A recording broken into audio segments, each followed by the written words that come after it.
Hi everyone, स्वागत है आप सभी का आपके अपने चैनल टॉपर्स टारगेट पर। क्लास 12 मैथ आखिरी चैप्टर प्रोबेबिलिटी प्रश्नावली सभी के सभी इसके समाप्त हो चुके हैं।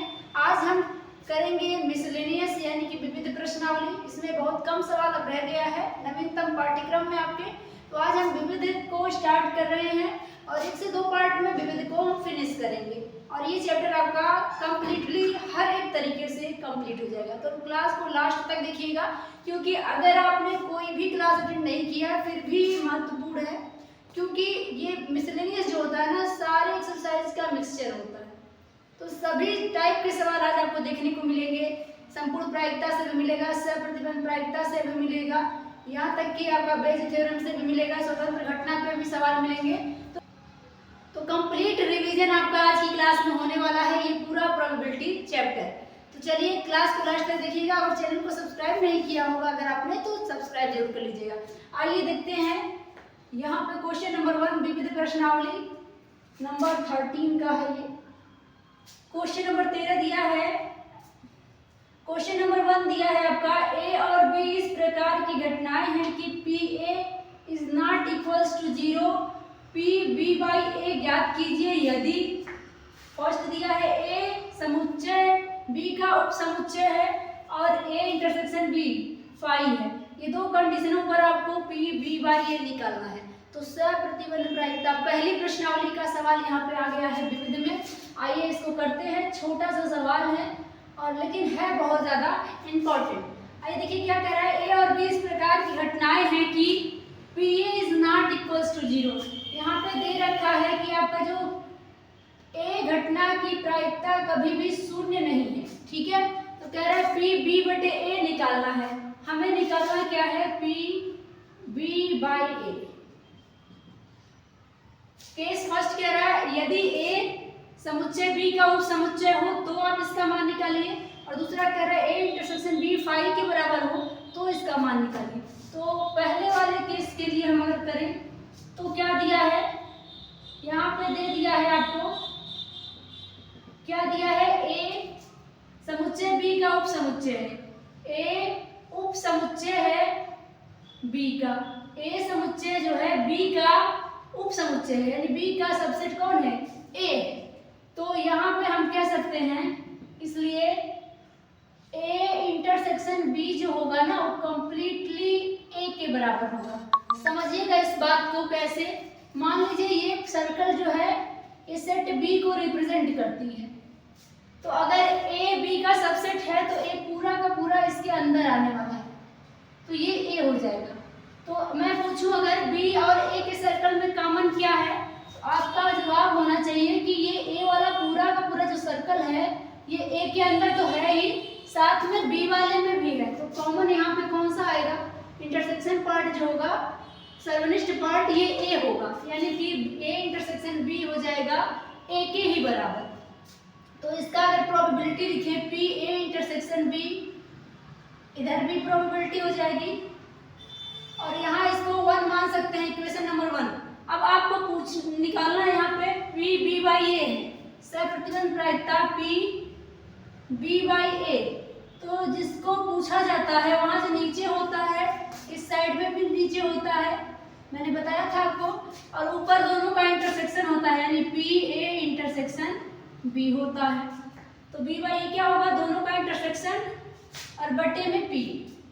अब यहाँ समीकरण 1 से अगर मान रखें तो ए इंटरसेक्शन बी का मान जो है यही पी ए है, तो हम पी ए पुट कर देंगे और नीचे तो ऑलरेडी पी ए ही दे रखा था। तो ये कहाँ से हमने किया, इक्वेशन नंबर 1 से, समीकरण 1 से हमने लिख दिया। पी ए से आपका पी ए कैंसिल हो गया और केस फर्स्ट में आपका पी बी बाई ए का वैल्यू जो है वो आ गया कट के 1 के बराबर। तो एक आंसर आपका ये हो गया, ठीक है। अब दूसरा देखते हैं, दूसरा पार्ट। अब इसका दूसरा पार्ट भी यही देख लेते हैं। दूसरे पार्ट के लिए यहाँ पे देख लेंगे, ये पहला पार्ट यहाँ से नोट करेंगे। पहला पार्ट ये तो दोनों के लिए दिया है, हमें ये पहला पार्ट में दोनों सबसेट है दिया था, और दूसरे पार्ट में दे रखा है कि ए इंटरसेक्शन बी में कुछ भी कॉमन ना हो तब क्या होगा, यानी कि दोनों की यहाँ पे हम कह सकते हैं प्रोबेबिलिटी कुछ नहीं है, पी ए इंटरसेक्शन बी की प्रायिकता तब कितनी होगी, शून्य होगी। फाई मतलब होता है कुछ नहीं, यानी ए और बी में कुछ भी कॉमन ना हो तो ए इंटरसेक्शन बी की प्रायिकता शून्य हो जाती है। ठीक है, तो इस बात पे हम अगर पी बी बाई ए निकालें, इसलिए हम पी बी बाई ए अगर निकालें तो फिर से वही बात, पी ए इंटरसेक्शन बी बटे में पी ए। अब यहाँ इसका वैल्यू अगर यहाँ 2 मान लें, इक्वेशन नंबर 2, तो पुट कर देते हैं इक्वेशन 2 से, तो क्या आएगा, इसका मान हो जाएगा 0 बटे में पी ए। तो 0 में किसी चीज से भाग देंगे तो 0 ही आएगा। तो यहाँ से हमें क्या मिल गया, दूसरा मान पी बी अपान ए का वैल्यू हमारे पास शून्य आ गया, ये वैल्यू आ गया शून्य, और ये सेकेंड पार्ट का आंसर हो जाएगा। ठीक है, दोनों ही केस में आपको पी बी बाई ए निकालना था। अगर दोनों ए और बी सबसेट है, ए बी का सबसेट है, और दूसरा ए और बी में कुछ भी कॉमन नहीं है उस केस में। ठीक है, तो पहली प्रश्नावली का सवाल था, उम्मीद है आपको समझ में आ गया होगा। आइए बढ़ते हैं अगले सवाल पे।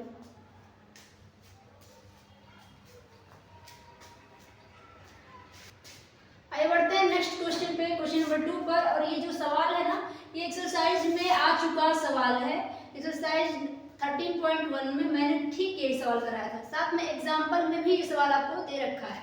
तो ये सवाल फिर से आ गया है, तो आप समझ सकते हैं कितना इंपॉर्टेंट होगा कि एग्जाम्पल में भी दिया है, एक्सरसाइज में दिया है, मिसलेनियस में भी दे रखा है। आइए देखते हैं, सवाल बहुत ही अच्छा है और पहली प्रश्नावली यानी सह प्रतिबंध प्रायिकता पर है। दिया है एक दंपत्ति के 2 बच्चे हैं। नंबर 1 कह रहा है दोनों बच्चों के लड़का होने की प्रायिकता ज्ञात कीजिए यदि यह ज्ञात हो कि दोनों बच्चों में से कम एक बच्चा लड़का है। और नंबर 2 कह रहा है दोनों बच्चों के लड़की होने की प्रायिकता ज्ञात कीजिए यदि ज्ञात हो कि बड़ा बच्चा लड़की है। तो ठीक है, हम सह प्रतिबंध प्रायिकता लगाएंगे हम लोग। तो यहाँ पे हम पहले तो इसका प्रतिदर्श समष्टि लिखते हैं। 2 बच्चे हैं अगर, तो दोनों बच्चों की कितनी कुल प्रतिदर्श समष्टि कितना हो जाएगा, यहाँ लिखेंगे S बराबर, यहाँ कुल संभावित घटना क्या होंगे, 2 बच्चे हैं, तो अगर हम लड़के को B से दर्शाएं और लड़की को G से दर्शाएं तो देखिए या तो दोनों ही बच्चे बॉय हो सकते हैं, ये पॉसिबिलिटी हो सकती है, या हो सकता है कि पहला लड़का बॉय हो और दूसरा क्या हो, गर्ल हो। ये भी हो सकता है एक बच्चा गर्ल हो और दूसरा बॉय हो। ये हो सकता है कि दोनों ही बच्चे गर्ल हो। तो ये आपका प्रतिदर्श समष्टि निकल के आता है, जहां पे यहाँ लिख दीजिए, जहां B बराबर बॉय, B बॉय को दर्शा रहा है और G है गर्ल को।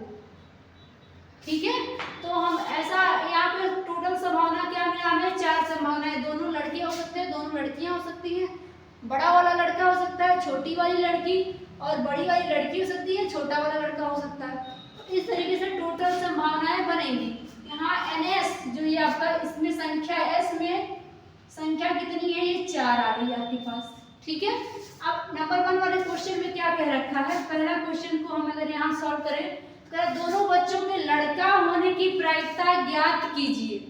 तो जिसको पूछ निकालना होता है ना, जिसको पूछता है क्वेश्चन, उसे हम लोग ई मानते हैं।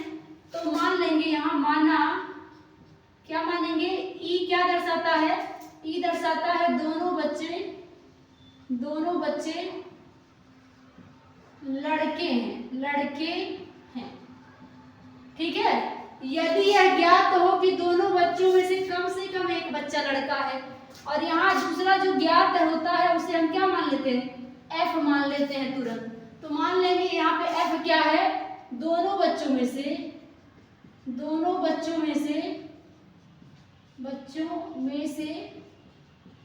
एक बच्चा लड़का है। तो यहाँ दोनों को मान लिया हमने, जो पूछा है उसको भी, जो दिया है उसको भी। तो पूछा है दोनों बच्चे के लड़का होने की प्रायिकता।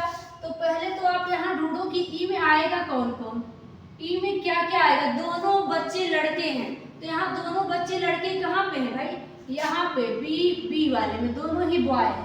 बाकी हर जगह यहाँ तो दोनों गर्ल हैं, यहाँ एक ही बॉय है। तो ये इसमें केवल आएगा आपके पास एक ही, इसमें कितना आएगा, केवल एक ही आएगा। और अगर हम बात करें यहाँ पे F में कौन आएगा, F में क्या आएगा, तो दोनों बच्चों में से एक बच्चा लड़का है। एक बच्चा लड़का है, और यहाँ कम से कम शब्द दिया है, मुझसे छूट गया यहाँ पे दोनों बच्चों में से यहाँ पे कम से कम शब्द बढ़ा दीजिए, क्योंकि कम से कम शब्द से इस सवाल का आंसर बदल जाने वाला है। ठीक है, तो ये शब्द बहुत ज्यादा इंपॉर्टेंट है। कह रहा है दोनों बच्चों में से कम एक बच्चा लड़का है, यानी कम से कम एक बच्चा लड़का है, ज्यादा से ज्यादा दोनों ही लड़के हो सकते हैं।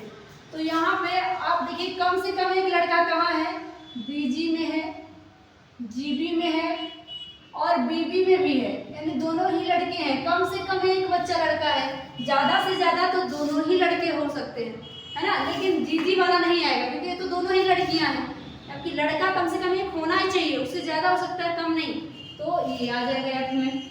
अब हमें क्या पता है, हम लोग जानते हैं हमें क्या निकालना है, हमें निकालना है पी ई की प्रायिकता अगर एफ ज्ञात हो।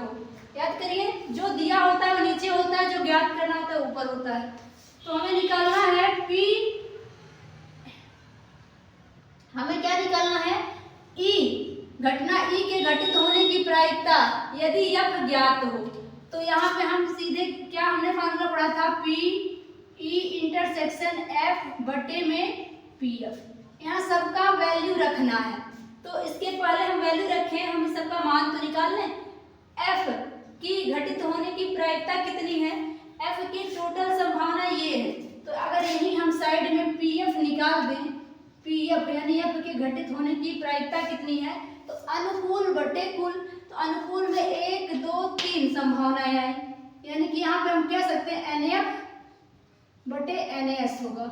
इसे कहते हैं एफ में कुल कितना है और बटे टोटल कितनी संभावनाएं थी। तो एफ में घटित होने की संभावना कितनी थी, 1 2 3, और एन एस कितना था, एन एस आपके पास देखिए ये 4 था, तो 3/4 ही आ गया। अब हमें क्या चाहिए, दोनों का इंटरसेक्शन भी तो चाहिए होगा, पी ई इंटरसेक्शन एफ क्या होगा, तो इसको हम एक काम करके इधर निकाल देते हैं। पी, पहले तो हम दोनों का इंटरसेक्शन निकालेंगे फिर इसकी प्रायिकता, तो ई इंटरसेक्शन एफ होगा क्या, ई और एफ में कुछ कॉमन है क्या यहाँ पे, तो आप देखेंगे केवल ये ई वाला पार्ट ही एफ में है, बी वाला, तो ये एक ही कॉमन है, कौन कॉमन है, बी दोनों लड़के वाला कंडीशन। ठीक है, तो इसकी प्रायिकता क्या हो जाएगी, P E intersection F, probability of दोनों का इंटरसेक्शन क्या होता है, एन ई इंटरसेक्शन एफ बटे एन एस, यानी अनुकूल बटे कुल। तो ई इंटरसेक्शन एफ में कितने कुल हैं, कुल एक ही तो है, एक ही पॉसिबिलिटी मिली है, एन एस था 4, तो यहाँ 1/4 हो गया। अब सभी का मान, इन दोनों का मान लाके हम यहाँ पे पुट कर लेंगे, हमारा आंसर आ जाएगा। तो क्या करें, पी ई इंटरसेक्शन एफ की वैल्यू आई है 1/4 और पी एफ का वैल्यू यहाँ पे 3/4 है। तो ध्यान से देखेंगे 4 आपका कट गया है, फाइनली 1/3 आपका आंसर हो जाएगा, किसका, पी ई बटे में एफ का, यानी कि यहाँ पे एफ ई के घटित होने की प्रायिकता जबकि एफ ज्ञात हो आएगा 1/3, ये आपका हो जाएगा सही आंसर। क्लियर है, यानी ई क्या दर्शा रहा था, दोनों बच्चे लड़के हैं, तो अगर ज्ञात हो कि दोनों बच्चों में से कम एक बच्चा लड़का है, वो एफ दर्शा रहा है, तो जो अगर एफ ज्ञात है तो ई के घटित होने की प्रायिकता 1/3 हो गई, यानी कि अगर ज्ञात है दोनों बच्चों में से कम एक बच्चा लड़का है तो दोनों बच्चे लड़के हैं, इस बात की प्रायिकता है 1/3। ये पहला पार्ट हुआ है, आप नोट करिए, इसके बाद हम दूसरे पार्ट को करने वाले हैं।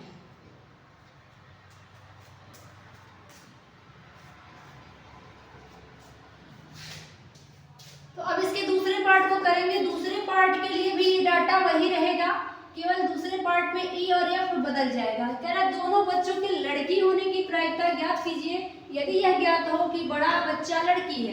तो यहाँ भी जो पूछ रहा है उसे ई मानेंगे, यानी मान लेंगे हम लोग, क्या मानेंगे, ई बराबर, ई क्या है भाई, दोनों बच्चे लड़की हैं, दोनों बच्चे लड़की हैं, दोनों बच्चे लड़की हैं, इसको रिप्रेजेंट करता है ई, और ये मान लेते हैं कि एफ रिप्रेजेंट करता है कि किस चीज को, जो ज्ञात है, यानी बड़ा बच्चा लड़की है, तो एफ यहाँ मान लेते हैं बड़ा बच्चा लड़की है, यहाँ ये दोनों ही हमने मान लिया। अब इसमें कौन कौन आएगा आइए देखते हैं। तब यहाँ से अगर देखें ई में कौन कौन आने वाला है, तो ई में दोनों बच्चे लड़की हैं, तो दोनों ही लड़की कहाँ पे है, केवल यहाँ पे। तो एक ही कंडीशन यहाँ फिर से मिला, यानी इसे हम क्या कहते हैं, यानी ई में कुल कितना आया, एक ही आया। ठीक है, इस तरीके से अगर हम कहें बात करें एफ में कौन मिलेगा, एफ में कह रहे बड़ा बच्चा लड़की है, यानी जो पहला बच्चा होगा वही लड़की होगा, तभी तो वो बड़ी होगी। तो यहाँ तो दोनों को आए हैं, ये हो ही नहीं सकता। यहाँ पहले लड़का हुआ है फिर लड़की, यानी कि बड़ा बच्चा तो लड़का हो गया, तो ये भी नहीं होगा। बड़ा बच्चा लड़की यहाँ है जीबी में, और जीजी में दोनों ही लड़कियां हैं,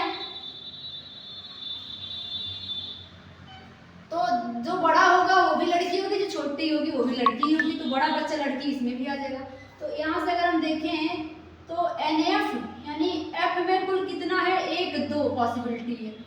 अब हम यहाँ से आपको पता होना चाहिए कि किसी भी कंडीशनल प्रोबेबिलिटी के लिए ई और एफ का इंटरसेक्शन हमने अभी पिछले क्वेश्चन पे निकाला, तो यहाँ भी पहले ही निकाल लेते हैं, बाद में जरूरत पड़ने वाला है। तो ई इंटरसेक्शन एफ अगर निकालें, ई और एफ में देखिए कॉमन क्या है, तो यही जी जी दोनों में है, जी जी दोनों में है, तो यही कॉमन हो जाएगा। यानी कि यहाँ से आपका, यहाँ से अगर देखें इसकी प्रायिकता क्या हो जाएगी, पी ई इंटरसेक्शन एफ क्या हो जाएगी, तो अनुकूल बटे कुल, यानी कि इसमें कुल कितना आया, अनुकूल आपका 1 आया और कुल कितना था, 4 था, तो 1/4 आ गया। और अगर हम यहाँ बात करें जो ज्ञात होता है वो नीचे होता है, उसकी भी प्रायिकता चाहिए होती है, तो अगर हम निकाल दें पी एफ कितना होगा, तो ये क्या होता है एन एफ बटे एन एस, यानी अनुकूल बटे कुल। इसमें कुल कितनी संभावना है, 2, और कुल कितना था, 4 था।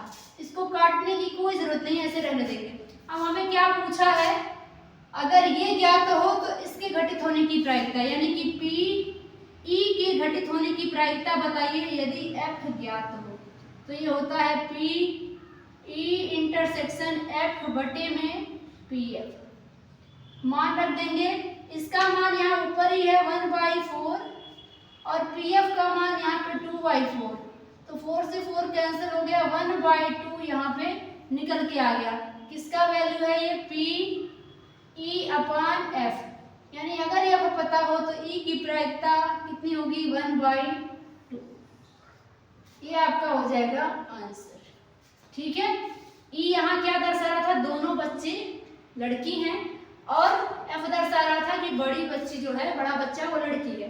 तो अगर पता है कि बड़ा बच्चा लड़की है एफ, तो ई के घटित होने की प्रायिकता हो जाएगी 1/2। तो ये क्वेश्चन कई बार आ चुका है, जैसा कि आप देखते हैं उदाहरण में भी ये आया हुआ है, प्रश्नावली 13.1 में भी ये है, यहाँ भी आप देख रहे हैं इस क्वेश्चन को। तो इसे जरूर अच्छे से आप करिएगा, ताकि एग्जाम में इसके बनने की पॉसिबिलिटी ज़्यादा ही है, तो इसे जरूर अच्छे से आप करिएगा। अगले क्वेश्चन पर बढ़ते हैं।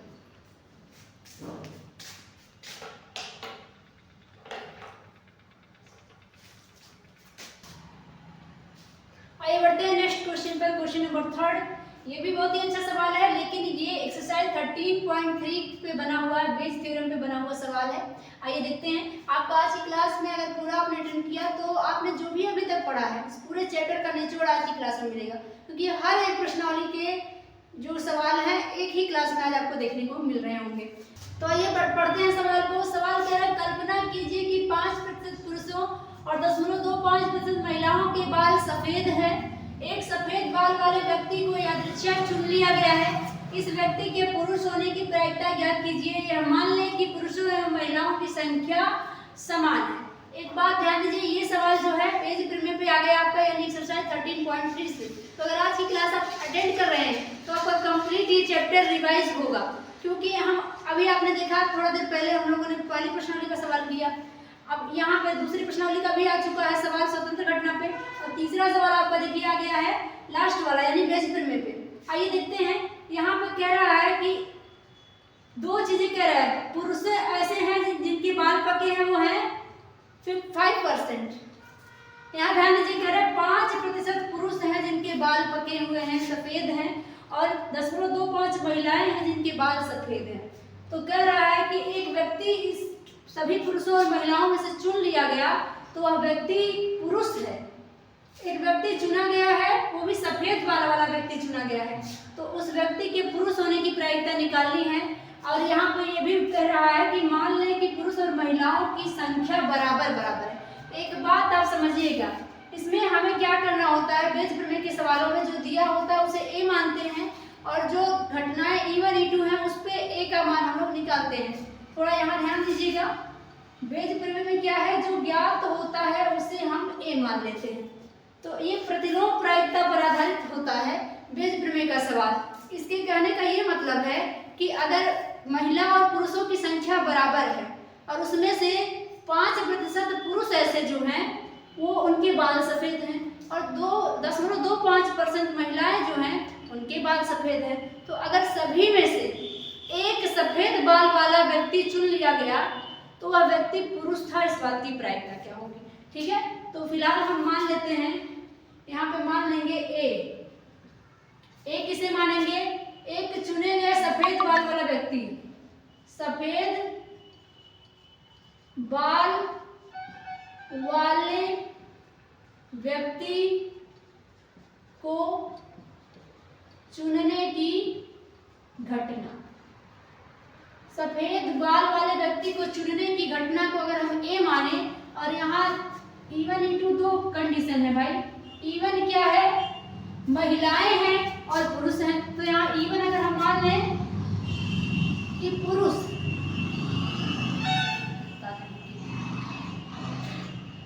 अब E1 हम मान लें कि पुरुषों को दर्शा रहा है, पुरुषों को दर्शा रहा है, और E2 दर्शा रहा है महिलाओं को, महिलाओं को।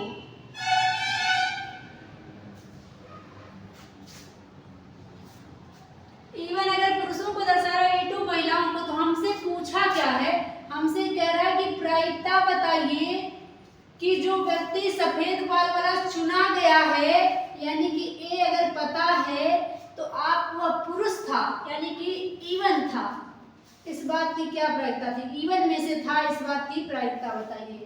ज्ञात करना क्या है, एक सफेद बाल वाला व्यक्ति जो चुना गया है ये ज्ञात है, तो वह व्यक्ति पुरुष था, इस बात की प्रायिकता। तो E1 रिप्रेजेंट कर रहा है पुरुष को, तो हमें P E1/A निकालना है। अब आइए सबकी प्रायिकता लिखते हैं यहाँ पे, तो हम क्या लिखने वाले हैं, प्रोबेबिलिटी ऑफ E1, यानी पुरुष की संभावना कितनी है, कुल पुरुष कितने हैं, तो यहाँ कह रहे हैं मान लें कि पुरुष और महिलाओं की संख्या समान है, तो पुरुष और महिला समान है यानी आधा आधा होंगे, तो पुरुष आधा है और यहाँ महिलाएं भी टोटल की आधी हैं, मतलब टोटल जो लोग हैं उनकी आधा है महिला और आधे हैं पुरुष। कुल जो लोग हैं उसमें से आधा पुरुष हैं और आधे महिला हैं। ठीक है, तो अब चलिए फटाफट से प्रायिकता निकाल लेते हैं कि पुरुष के ऐसे कितने हैं जिनके बाल सफेद हैं, यानी कि P E1 कुल पुरुष हैं जिसमें सफेद बाल वाले होने की कितनी संभावना है, कुल पुरुषों में से सफेद बाल, ए रिप्रेजेंट कर रहा है सफेद बाल वाला, तो कुल पुरुषों में से सफेद बाल वाले कितने हैं, यहाँ प्रश्न ने दे रखा है 5%।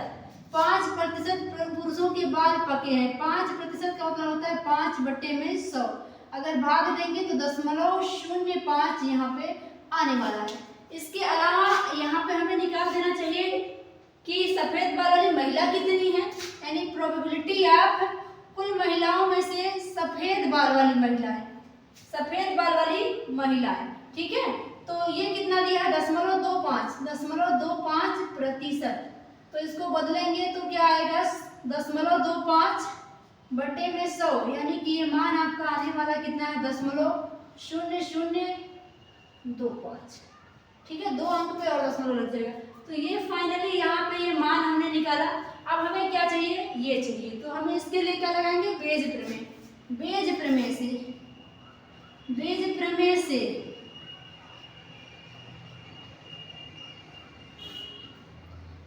प्रमेय के अकॉर्डिंग क्या होता है, जो पूछ रहा है उसको पहले लिखिए, P E1 में A क्या होता है, जो पूछा जाता है वो ऊपर होता है, यानी कि P E1 गुणे में P A/E1 और नीचे दोनों होते हैं, यानी कि P E1 गुणे P A/E1 भी होगा और प्लस PE2 अब गुणे PA/E2 भी होगा। नीचे संपूर्ण प्रायिकता होती है, ठीक है, तो सबका मान पुट कर देंगे, आंसर आ जाएगा। तो PE1 का मान अगर देखें तो आधा है, यानी 1/2 है, और गुणे में PA/E1 का मान है यहाँ पे 0.05 और नीचे में यही सेम मान रख देना हमें 1/2 गुणे में 0.05 और प्लस यहाँ PE2 का मान क्या है, ये भी 1/2 है, और गुणे में PA/E2 कितना है 0.0025। इसको सॉल्व कर देंगे, यही हमारा आंसर हो जाएगा। तो चूंकि नीचे जगह नहीं है तो यहाँ पे हम करेंगे इसका कैलकुलेशन। फाइनली हम क्या निकल रहे हैं, PE1/A, यानी कि PE1/A क्या आएगा। यहाँ पे देखें अगर तो अभी कुछ भी यहाँ पे कैंसिल नहीं करेंगे, यहाँ कॉमन लेंगे हम लोग, जो भी कॉमन हो रहा है चुपचाप से कॉमन ले लेंगे। तो 1/2 यहाँ पे आ गया हमारा, और गुणे में 0.05 और नीचे में 1/2 आपका कॉमन है, तो यहाँ क्या बचा है 0.05 और प्लस 0.0025, तो ये आपका हाफ हाफ कट गया, यहाँ पे 0.05 आ गया। नीचे अगर हम जोड़ें तो कितना आएगा, यहाँ पे 0.0525। अगर हम इसका दशमलव हटाएं तो ऊपर नीचे हमें कम से कम एक के आगे 4 जीरो लगाना होगा, तब दशमलव हटेगा। तो एक के आगे 4 जीरो से गुणा कर दीजिए, यानी 10,000 से, तो क्या आएगा यहाँ पे ऊपर में 5 के आगे कितना जीरो आएगा, 2 अंक तो ये भी ले लेगा, 100 इसमें चला जाएगा तो 2 जीरो आगे बढ़ जाएगा, 500 ऊपर आएगा और नीचे 525 आ जाएगा, ठीक है। तो आगे इसको काटेंगे, अगर 5 से काटते हैं तो ये 100 बार में जाएगा, और ये 5 एकम 5 जीरो और 5 पचे 25, 105 और 100 बार में। अब यहाँ पे फिर से 5 से काटेंगे तो लास्ट में आपका जो आएगा यहाँ पे PE1/A क्या निकल के आएगा, ये 5 से काटेंगे तो आपका 20 बार में जाएगा और नीचे 21 बार में जाएगा, तो ये आपका आंसर हो जाएगा 20/21। यानी कि जो सफेद बाल वाला व्यक्ति यदि चुना जाता है तो वह व्यक्ति पुरुष था, इस बात की प्रायिकता 20/21 है, क्योंकि E1 ही रिप्रेजेंट कर रहा है पुरुष को। तो ये बीज प्रमेय पे आधारित सवाल है, और ये 7 से 8 नंबर में जब भी आएगा तो पेपर में 7 से 8 नंबर आपको दिला के जाने वाला सवाल है, ठीक है। आप नोट करिए, हम अगले सवाल की ओर बढ़ जाते हैं। देखते हैं विविध प्रश्नावली चैप्टर नंबर 13 का क्लास 12 के लिए 4th क्वेश्चन पे हम लोग पहुंच चुके थे। 4th नंबर पे क्वेश्चन दिया है, यदि एक लीप वर्ष को यादृच्छिक चुना गया हो तो इसकी क्या प्रायिकता है कि उस वर्ष में 53 मंगलवार होंगे। बहुत अच्छा सवाल है प्रायिकता का, आइए देखते हैं, और बहुत कम टाइम में आप इसको लगा पाएंगे। कह रहे हैं यदि एक लीप वर्ष को यादृच्छिक चुना गया हो। अब आपको ये जानकारी होनी चाहिए कि लीप वर्ष कैसा होता है या साधारण वर्ष क्या होता है। तो मैं आपको बता दूं कि 2 तरीके के वर्ष होते हैं, एक साधारण वर्ष होता है, एक लीप वर्ष होता है। साधारण वर्ष वो होता है जिसमें 365 दिन होते हैं, जिसमें फरवरी आपका 28 दिन का होता है, और लीप वर्ष क्या होता है, इसमें 366 दिन होते हैं, इसमें फरवरी 29 दिन की होती है, ठीक है। अब आइए देखते हैं इसको कैसे लगाएंगे। यहाँ पे देखिए क्या है, लीप वर्ष में अभी मैंने बताया जैसा कि लीप वर्ष में कुल दिन आपके पास कितने होते हैं, कुल दिनों की संख्या जो होते हैं, कुल दिनों की संख्या होती है 366। अब 366 दिन में कितने सप्ताह होते हैं ये निकाल दीजिए, क्योंकि सप्ताह अगर आप निकाल देंगे तो पता चले, क्योंकि सप्ताह माने 7 दिन वही आ जाएंगे, और आपसे मंगलवार के बारे में प्रश्न पूछा है, तो अगर हम 7 से भाग देंगे तो पता चलेगा कितने सप्ताह आएंगे 366 दिन में। तो एक काम करते हैं, 366 में से हम भाग देंगे 7 से, तो कितनी बार में जाएगा, यहाँ 5 बार में जाएगा, 35 आएगा, 1 बच गया और 16, फिर 2 बार में जाएगा, 14 आ गया, फिर 2 आपका शेष बच गया, और 52 बार पूरा भाग गया है, ठीक है, और 2 शेष बचा है। तो यानी कि 52 तो पूरा हफ्ते का यानी सप्ताह का हर एक दिन 52 बार आएगा, ये कंफर्म है, क्योंकि 7 से भाग गया है और ये 52 सप्ताह आया है, क्योंकि 360 एक साल है और इसमें सप्ताह से भाग देंगे तो पता चलेगा कि कुल कितने सप्ताह एक वर्ष में यानी एक लीप वर्ष में होंगे। तो यहाँ 52 पूरे सप्ताह होंगे, ये बराबर किसके होगा 52 सप्ताह और कितना है भाई 2 दिन की, 2 दिन बच गया है ना हमारा, तो 2 दिन बच गया है, ठीक है। ये 366 दिन में 52 सप्ताह होगा और 2 दिन एक्स्ट्रा होगा, जबकि साधारण वर्ष में क्या होता है 52 सप्ताह होता है और एक ही दिन एक्स्ट्रा होता है। अब ये 2 दिन ही बताएगा कि 53वां मंगलवार होगा या नहीं होगा और कितने इसकी पॉसिबिलिटी होगी, क्योंकि 52 बार तो मंगलवार भी होगा, सोमवार भी होगा, हफ्ते का 7 दिन ही होगा, लेकिन 53वां जो होगा वो मंगलवार होगा या नहीं, इस बात की प्रायिकता आपसे पूछा है। तो टोटल जिम्मेदारी इस 2 दिन की है। तो ये तो क्लियर है कि 52 तो सभी आएंगे। अब ये 2 दिन लगातार होंगे ना, साल में इधर उधर दिन थोड़ी ना होता है, मतलब सोमवार के बाद ही मंगलवार आएगा, ये क्रम से ही होंगे 2 दिन जो भी बचेंगे, है ना। जो लास्ट का 2 दिन बचेगा वो क्रम से ही होगा, चाहे सोम के बाद फिर मंगल ही आएगा, मंगल के बाद फिर बुधवार ही आएगा। तो इस हिसाब से ये 2 दिन क्या क्या हो सकते हैं, कुल पॉसिबिलिटी इन 2 दिनों की अगर हम लिखें एस बराबर, तो यहाँ पे आप देख सकते हैं, ऐसे ना लिखें बल्कि हम इसको कहेंगे कि इस तरीके से लिखें। मान लीजिए आपका यहाँ मैं लिखूँ सोमवार और प्लस मंगलवार, हो सकता है ये दिन 2 दिन हो जाए, या फिर ये हो सकता है कि मंगल प्लस बुधवार हो जाए, बुधवार हो, ये भी सकता है कि वो 2 दिन बुधवार और बृहस्पतिवार हो जाए, बृहस्पतिवार हो जाए, हो तो ये भी सकता है कि वही 2 दिन बृहस्पतिवार और शुक्रवार हो जाए, और हो ये भी सकता है कि वो 2 दिन शुक्रवार और शनिवार पड़ जाए, ये भी हो सकता है कि वो 2 दिन शनिवार और रविवार हो जाए, और ये भी हो सकता है कि वो 2 दिन रविवार और प्लस सोमवार हो जाए। इतनी पॉसिबिलिटी होगी या नहीं? तो टोटल कितनी पॉसिबिलिटी उन 2 दिनों की हो रही है यहाँ पे आप देख सकते हैं। क्योंकि दिन लगातार ही होते हैं हमेशा, ये सारे दिन जो हमने लिखा है, तो हो सकता है वो 2 दिन सोम मंगल हो, या मंगल बुध हो, बुध बृहस्पति हो, बृहस्पति शुक्र हो, शुक्र या शनि हो, और शनि रवि हो, या रवि सोम हो, ठीक है। यानी सोम से शुरू किया सोम तक पहुंचा दिया, तो इतनी टोटल पॉसिबिलिटी है, ये टोटल हो सकता है। टोटल कितने हैं हमारे पास, ये 7 हैं, टोटल 7 पॉसिबिलिटी इन 2 दिनों की हो सकती है। तो हमें किसका चाहिए, हमें सबसे मतलब थोड़ी ना, हमसे कह रहा है कि उस वर्ष में 53 मंगलवार होंगे, इस बात की हमें प्रायिकता पूछा है। तो ये तो कंफर्म है कि 52 मंगलवार यहाँ हो चुका है, 53वां मंगलवार हमें निकालना है, ठीक है। 52 तो हर एक दिन होगा, तो मंगलवार ऑब्वियसली होगा, लेकिन 53वां भी मंगलवार होगा, इस बात की प्रायिकता। तो यहाँ पे हम नोट करेंगे 53 मंगलवार होने की प्रायिकता। यहाँ ध्यान से देखिएगा क्या आएगा। एक्चुअल में क्या होता है, अनुकूल परिस्थितियां बटे कुल परिस्थितियां। तो मंगलवार के अनुकूल परिस्थितियां यहाँ 7 में से आपको कितनी मिल रही हैं, ये क्योंकि 52 तो कंफर्म है, 53वें मंगलवार की चर्चा हो रही है, तो 53वां कैसे होगा, इसकी अनुकूल परिस्थितियां कितनी है 7 में से। मंगलवार कहाँ कहाँ आपको दिख रहा है, तो पहले वाले में मंगलवार मिलने की संभावना है, यानी 53वां यहाँ पे मंगलवार मिल जाएगा, या फिर यहाँ भी संभावना है। दो पॉसिबिलिटी में हमें मंगलवार मिलने की संभावना दिख रही है, बाकी किसी में नहीं है।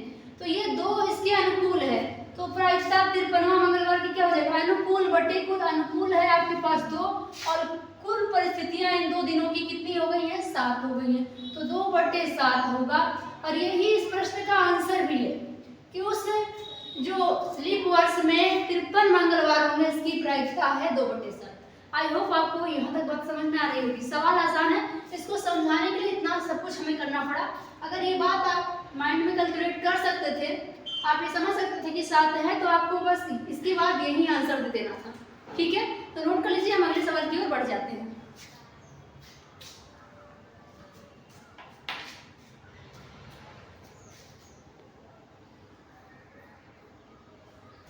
आइए नेक्स्ट क्वेश्चन पे चलते हैं। नेक्स्ट क्वेश्चन है क्वेश्चन नंबर 5। क्वेश्चन का आकार बहुत बड़ा है और शायद 2 से 3 मान आपसे पूछा हुआ है, लेकिन इजी है, बेस थ्योरम पर ही है। और इस पे तो बहुत सारे सवाल मैंने आपको कराया था, पूरा का पूरा 13.3 एक्सरसाइज ही हम लोगों ने बेस थ्योरम पे किया है। तो सवाल को देख के घबराएंगे बिल्कुल भी नहीं। आइए पढ़ते हैं सवाल को। सवाल में क्या दे रखा है, कह रहा मान लीजिए कि हमारे पास ABCD बक्से हैं जिसमें रखी संगमरमर की लाल, सफेद और काली टुकड़ियों का वितरण निम्न तरीके से है। यानी इस तालिका में दिया हुआ है, लाल टुकड़ी कितनी है, सफेद कितनी है, काली टुकड़ी कितना है, नीचे तालिका में अभी पढ़ लेंगे हम लोग। यादृच्छिक एक बॉक्स चुना जाता है तथा इसमें से एक टुकड़ा निकाला जाता है। यदि टुकड़ा लाल हो तो इसे बॉक्स A, फिर बॉक्स B या बॉक्स C से निकाले जाने की प्रायिकता, यानी हमें ABC तीनों से ही पूछ लिया है, तो जाहिर सी बात है तीनों से पूछा है तो तीनों से निकालना पड़ेगा, तो सवाल थोड़ा सा बड़ा होगा, लेकिन प्रोसेस वही है।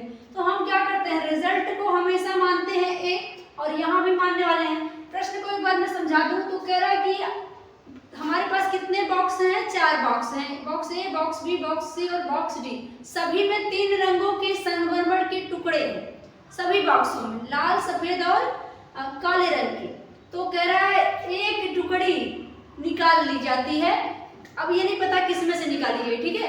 एक टुकड़ी निकाल ली जाती है और वो लाल रंग की टुकड़ी है, तो वो लाल रंग वाली टुकड़ी पूछा है कि बॉक्स A से थी, इस बात की प्रायिकता बताइए। बॉक्स B से थी, इस बात की प्रायिकता क्या होगी। बॉक्स C से थी, इस बात की प्रायिकता क्या होगी, ठीक है। तो यहाँ हम देख लेते हैं कुल हमारे पास कितने कितने रंग की कितनी कितनी गेंदें हैं। तो अगर देखें तो हमारे पास बॉक्स A में कितनी टुकड़े हैं, सॉरी गेंदें नहीं है, टुकड़े दिया है, संगमरमर की टुकड़ियों का रंग और ये बॉक्स दिया है। तो बॉक्स A में लाल रंग की एक टुकड़ी है, सफेद रंग की 6 टुकड़ी है और काले रंग की 3 टुकड़ी है। तो यहाँ अगर हम टोटल को बढ़ा दें, हालांकि ये दिया नहीं है, ये हमारे कैलकुलेशन का पार्ट है। तो A में कुल कितनी टुकड़ियां हो जाएंगी, 6, 3, 9 और 1, 10। और अगर देखें B में कुल कितनी टुकड़ी है, 6, 2, 8 और 2, 10। और C में कुल बॉक्स C में भी टुकड़ियों की संख्या 8, 1, 9 और 1, 10। D में 6 और 4, 10, ठीक है। तो यहाँ अच्छी बात तो ये है कि हमारे पास यहाँ सबका टोटल 10, 10, 10 आ गया, जिससे कैलकुलेशन आपका थोड़ा इजी हो पाएगा, क्योंकि आपका डिनोमिनेटर कैंसिल हो जाएगा आसानी से। आइए फिलहाल जो दिया है ना, जो ज्ञात होता है उसे हम A मानते हैं। तो यहाँ पे A किसे मान ले, कह रहे हैं यादृच्छिक से एक बॉक्स चुना जाता है और इससे एक टुकड़ा निकाला जाता है। यदि टुकड़ा लाल हो, ये दिया है आपको, जो निकाला हुआ टुकड़ा है वो लाल है, तो किस बॉक्स से थी, इससे अभी हम बाद में से निपटेंगे। पहले तो हम ये मान लेते हैं यहाँ पे, यहाँ हम मान लें, क्या मान ले भाई, A रिप्रेजेंट करता है किसके, कि लाल रंग के टुकड़े को। A रिप्रेजेंट करता है लाल टुकड़ा, लाल टुकड़ा को रिप्रेजेंट कर रहा है A, क्लियर है। अब हमारे पास बॉक्स कितने हैं, ABCD, तो हमसे चूंकि बॉक्स पे ही सवाल पूछा है तो जाहिर सी बात है कि बॉक्स पे ही हम घटनाओं को लेंगे। तो E1, E2, E3 ना मान के हम सीधे बॉक्स को यहाँ पे यही मान लें जो दिया हुआ है, क्यों ना, ठीक है। या फिर A ना मान करके, यहाँ पे A ना मान के, क्योंकि A बॉक्स को भी दिया है तो कंफ्यूजन क्रिएट होगा, हम इस A को ही E मान लेते हैं, इसको मान लेते हैं E, और यहाँ ABCD जो बॉक्स दिया है इसको E1, E2 घटना मान लेते हैं, ठीक है। तो यहाँ अगर हम पूछें, यहाँ पे E1 क्या रिप्रेजेंट करता है, E1 हमारा बॉक्स A को, बॉक्स A को कौन रिप्रेजेंट करता है, E1, और E2 मान लेते हैं किसको रिप्रेजेंट कर रहा है, ये बॉक्स B को रिप्रेजेंट कर रहा है। E3 को भी मान लेंगे, E3 को, ये किसको रिप्रेजेंट कर रहा है, ये बॉक्स नंबर C को, ठीक है। और E4 को मान लेते हैं, ये रिप्रेजेंट कर रहा है बॉक्स D को, बॉक्स D को, ठीक है। अब हमें सबकी प्रायिकताएं निकालनी होगी, तो पहले तो हम ये निकाल लें कि इन बॉक्सों में से कह रहा है किसी एक बॉक्स में से एक टुकड़ी निकाली जाती है, तो किस बॉक्स को चुनेंगे हम भाई, बॉक्स को चुनने की प्रायिकता भी तो निकालनी होगी। तो तो चूंकि स्पेस कम है तो मैं यहाँ सामने ही सबकी प्रायिकताएं लिख देती हूँ, ठीक है। तो यहाँ हम अगर कहें पी इवन, यानी कि हम पहले ए वाले बॉक्स को चुन रहे हैं, इस बात की क्या प्रायिकता होगी, तो इसकी अनुकूल परिस्थिति अपने आप में 1 होगी। और टोटल बॉक्स कितने हमारे पास, 1 2 3 4 बॉक्स हैं, तो 4 में से 1/4 पॉसिबिलिटी होगी बॉक्स ए को यानी इवन घटना के घटित होने की, ठीक है। इसी तरह अगर मैं कहूँ कि Pe2 क्या हो जाएगा, यानी कि E2 रिप्रेजेंट कर रहा है बॉक्स बी को, बॉक्स बी को हम चुन रहे हैं टुकड़ी निकालने के लिए, इस बात की प्रायिकता कितनी होगी, इसकी भी 1/4 होगी 1/4। और सी की बात करें तो इसकी भी प्रायिकता कितनी होगी, इसको E3 से रिप्रेजेंट कर रहे हैं तो इसकी भी 1/4 होगी सी, बॉक्स सी के चुने जाने की।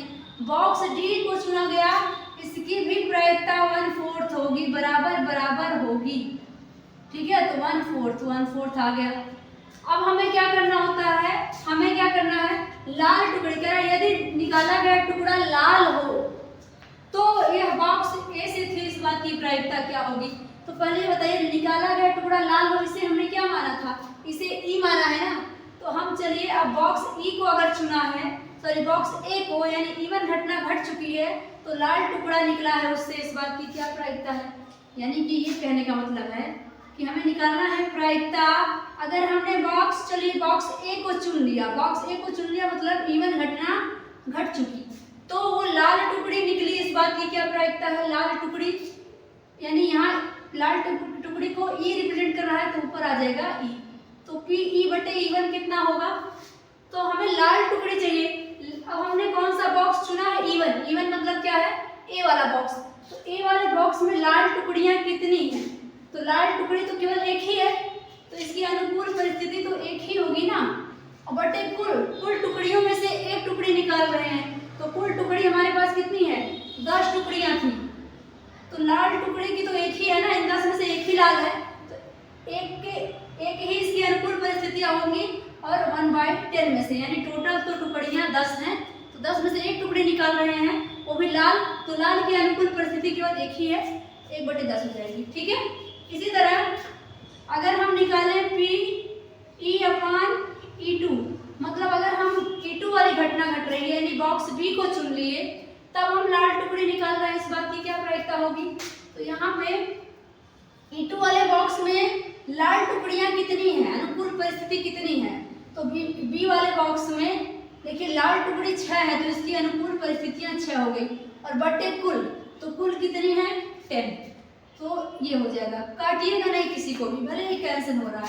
फिर अगर हम कहें पी ई बटे E3 क्या होगा, यानी कि अगर E3 घटना घटी तो ई के घटने की प्रायिकता, मतलब ये है E3 रिप्रेजेंट कर रहा है बॉक्स सी को, अगर हमने बॉक्स सी को चुन लिया तो उसमें लाल टुकड़ी निकली है, इस बात की क्या प्रायिकता होगी, तो लाल टुकड़ी सी में कितनी हो सकती है, 8 है टोटल, और कुल में से कुल कितनी टुकड़ियां हैं 10, और लाल टुकड़ी थी 8, तो इसकी अनुकूल परिस्थिति 8 होगी कुल में से, ठीक है। अब एक लास्ट बचा है पी ई अपान E4, इसको भी लगे हाथ निकाल लेते हैं। बॉक्स नंबर डी में लाल टुकड़ी चुनी जाएगी, इस बात की क्या प्रायिकता है, बॉक्स डी को रिप्रेजेंट कर रहा है E4, तो बॉक्स डी में लाल टुकड़ी की अनुकूल परिस्थिति तो 0 है, बटे कुल यानी 10 में से, तो यहाँ पे 0 आ जाने वाला है, ठीक है। और हमें अब बारी बारी से जिस भी चीज को पूछा है निकाल दीजिए।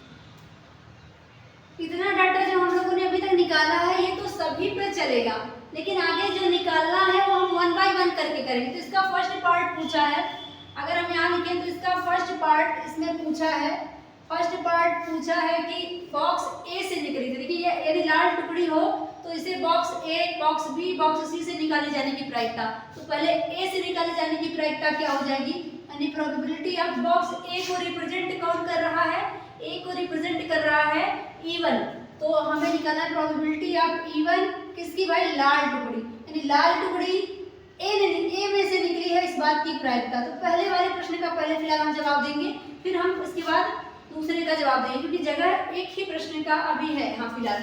तो हम क्या करेंगे, बेज प्रमेय लगाएंगे, बेज प्रमेय से, बेज प्रमेय क्या कहता है भाई, जिसको पूछा जाता है वो ऊपर होता है, यानी P E1 अपन E अगर पूछा गया है तो ये हो जाएगा P E1 गुणे पी E1 सॉरी ए बटे पी E1 गुणे पी ई बटे E1, ये ऊपर होगा, नीचे में टोटल प्रोबेबिलिटी यानी कि box A B C D सभी की, यानी पी E1 गुणे पी ई बटे E1 प्लस पी E2 गुणे पी ई बटे E2 प्लस पी E3 गुणे पी ई बटे E3 प्लस पी E4 गुणे पी ई बटे E4। ये सभी के सभी मान आएंगे डिनोमिनेटर में, ठीक है। अब सभी का वैल्यू पुट करके इसे सॉल्व कर लेना है। तो यहाँ पे मान रख लेंगे, तो क्या आएगा, पी E1 की वैल्यू देखिए, पी E1 ऊपर निकला है 1/4 है, और गुणे में पी ई बटे E1 की वैल्यू है 1/10, और नीचे में देखिए ये सेम मान है इतना, तो सेम रख देंगे 1/4 गुणे में 1/10 प्लस यहाँ पी E2 गुणे पी ई बटे E2, देखिए पी E2 ये रहा 1/4, इसमें भी आ गया, और गुणे में ई बटे E2 ये रहा 6/10 प्लस अगर देखें यहाँ पे तो यहाँ क्या हो जाएगा, पी E3 और ई बटे E3, तो E3 भी 1/4 है, और ये आया ई बटे E3 का मान 8/10, और लास्ट वैल्यू जो था E4 वाला ये 1/4 इसका भी था, और ई बटे E4 की वैल्यू आई है 0, तो ये वाला मान तो 0 हो जाएगा।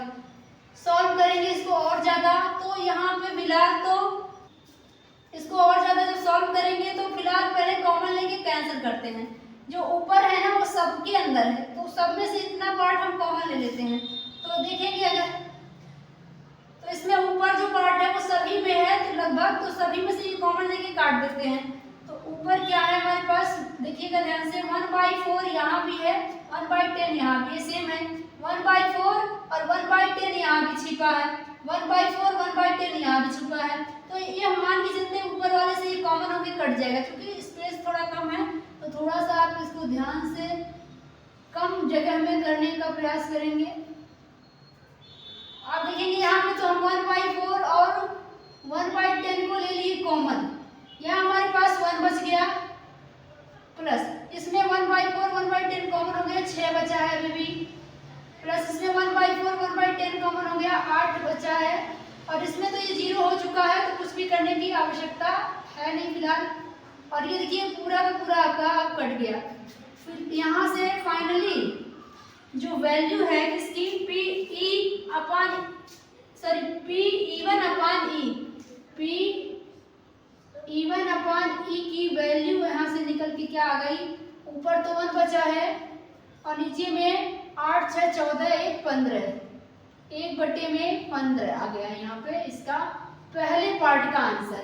यानी बॉक्स ए से उस लाल टुकड़ी निकाली गई थी, इस बात की प्रायिकता है P E1 upon E equal to 1/50, ठीक है। यहाँ E1 रिप्रेजेंट कर रहा है बॉक्स ए को, और E रिप्रेजेंट कर रहा है लाल टुकड़ी को, ठीक है। यानी लाल टुकड़ी जो निकली थी वो बॉक्स ए की थी, इसकी प्रायिकता 1/15 है। तो ये हमने पार्ट 1 को किया है, सेम एकदम सेम, ये मान सेम रहेगा। बॉक्स बी के लिए अगर पूछ लेगा तो सुनिए, बॉक्स ए के लिए पूछा तो ऊपर हमने बॉक्स ए का मान रखा, अब यही बॉक्स बी के लिए पूछ लिया तो अब ऊपर मान किसका आ जाएगा, बॉक्स बी का, यानी E2 वाला वैल्यू जो होगा हमारा, E2 वाला जो भी है वो ऊपर में आएगा यहाँ पे, और नीचे टोटल प्रोबेबिलिटी अभी भी है, आगे भी होगी, ठीक है। तो नेक्स्ट वाले में हम इसी को मॉडिफाई कर देंगे। फिलहाल आप इसको अच्छे से नोट कर लीजिए एक बार।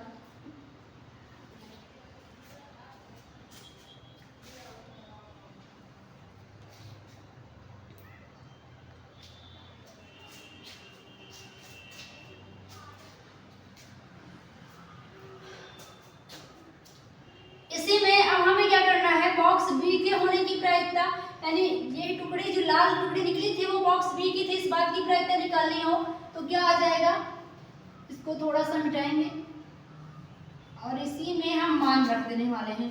जो अभी मैंने लिखा है सेम, ये हमने पहला पार्ट को निकाल दिया है, अब हम दूसरे को निकालेंगे तो क्या निकालेंगे, यहाँ दूसरा जो हमसे पूछा गया है वो क्या पूछा गया है, बॉक्स बी से है, इस बात की क्या प्रायिकता है, यानी पी अगर लाल टुकड़ी निकली है तो तो बी से थी और बॉक्स बी को रिप्रेजेंट कर रहा है आपका E2, तो यहाँ E2 अपॉन ई की वैल्यू अब निकालनी है। तो अब यहाँ पे बस दो पोजीशन चेंज होने वाला है, ये E1 की जगह हो जाएगा E2 अपॉन ई, और यहाँ अब जहाँ E1 था वहाँ E2 हो जाएगा और यहाँ भी क्या हो जाएगा E2 हो जाएगा। क्लियर? नीचे सब के सब होते हैं, अभी भी सबका सभी रहेगा। ठीक है, तो अब इन मानों को रख देंगे, आपका दूसरा भी आंसर आ जाएगा। आइए रखते हैं। तो यहाँ पे PE2 का मान 1/4 है और PE/E2 का मान है 6/10 डिवाइडेड बाई ये E1 E2 वाला है तो 1/4 गुणे में 1/10 प्लस ये PE2 PE/E2 ये तो सेम है ये, तो ये मान आ जाएगा यहाँ 1/4 और 6/10 प्लस E3 E4 यहाँ E3 वाला भी रख देंगे तो E3 भी 1/4 है और गुणे में यहाँ E/E3 का मान है 8/10 प्लस E4 की वैल्यू 1/4 है और E/E4 की वैल्यू 0 आई हुई है, तो इसका कोई अहम रोल नहीं है E4 का, यानी बॉक्स डी का ये 0 आ जा रहा है फाइनली। तो इसमें अभी क्या कॉमन है, इस बार भी 1/4 और 1/10 कॉमन है, तो ले लेंगे कॉमन। फिलहाल अभी रहने देंगे ऊपर 1/4 गुणे में 6/10 रहने देंगे, नीचे से कॉमन ले लेंगे 1/4 और 1/10, 1/4 और 1/10 फिर से ले लिए कॉमन, यहाँ बचा 1, यहाँ क्या बच गया 6, यहाँ क्या बच गया 8 और लास्ट वाला तो 0 ही था, इसमें कुछ कॉमन ही नहीं हो रहा, ये खत्म ही हो जाएगा।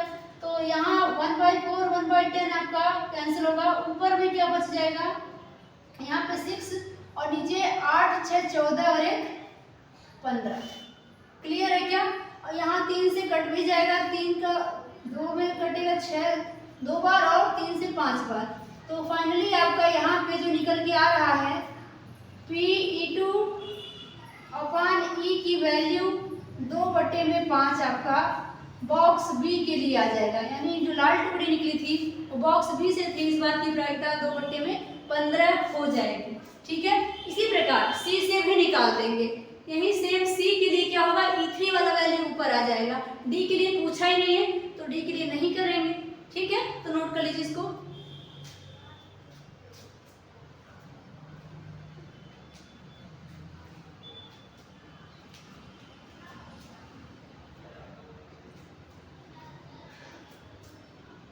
अब तीसरा पूछा है बॉक्स सी के लिए, तो फिर वही मॉडिफाई करेंगे, यहाँ पे थोड़ा सा इसको हम बदलाव करने वाले हैं बस।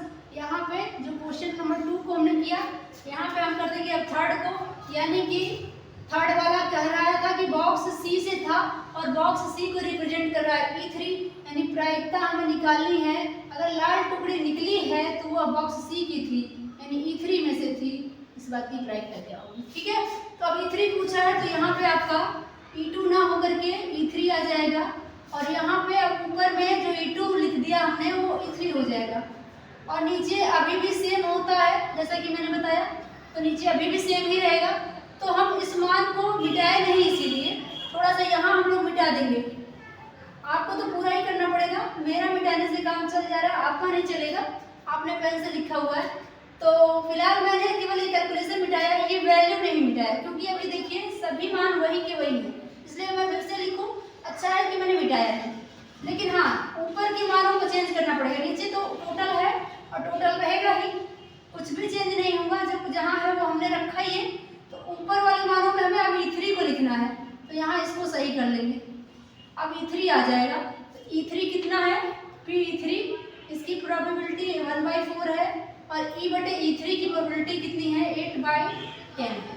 ठीक है, तो अब फिर वही बात, जो कॉमन है कॉमन ले लेंगे, तो कॉमन यहाँ नीचे भी 1/4 और 1/10 नीचे सभी जगह है, कॉमन लेंगे। फिलहाल ऊपर वाले को भी रहने देते हैं, नीचे से कॉमन क्या हो रहा है 1/4 1/10, 1/4 1/10 सभी के अंदर है, यहाँ बच जाएगा 1, यहाँ बच जाएगा 6, यहाँ बच जाएगा आपका 8 और लास्ट वाला तो 0 ही है।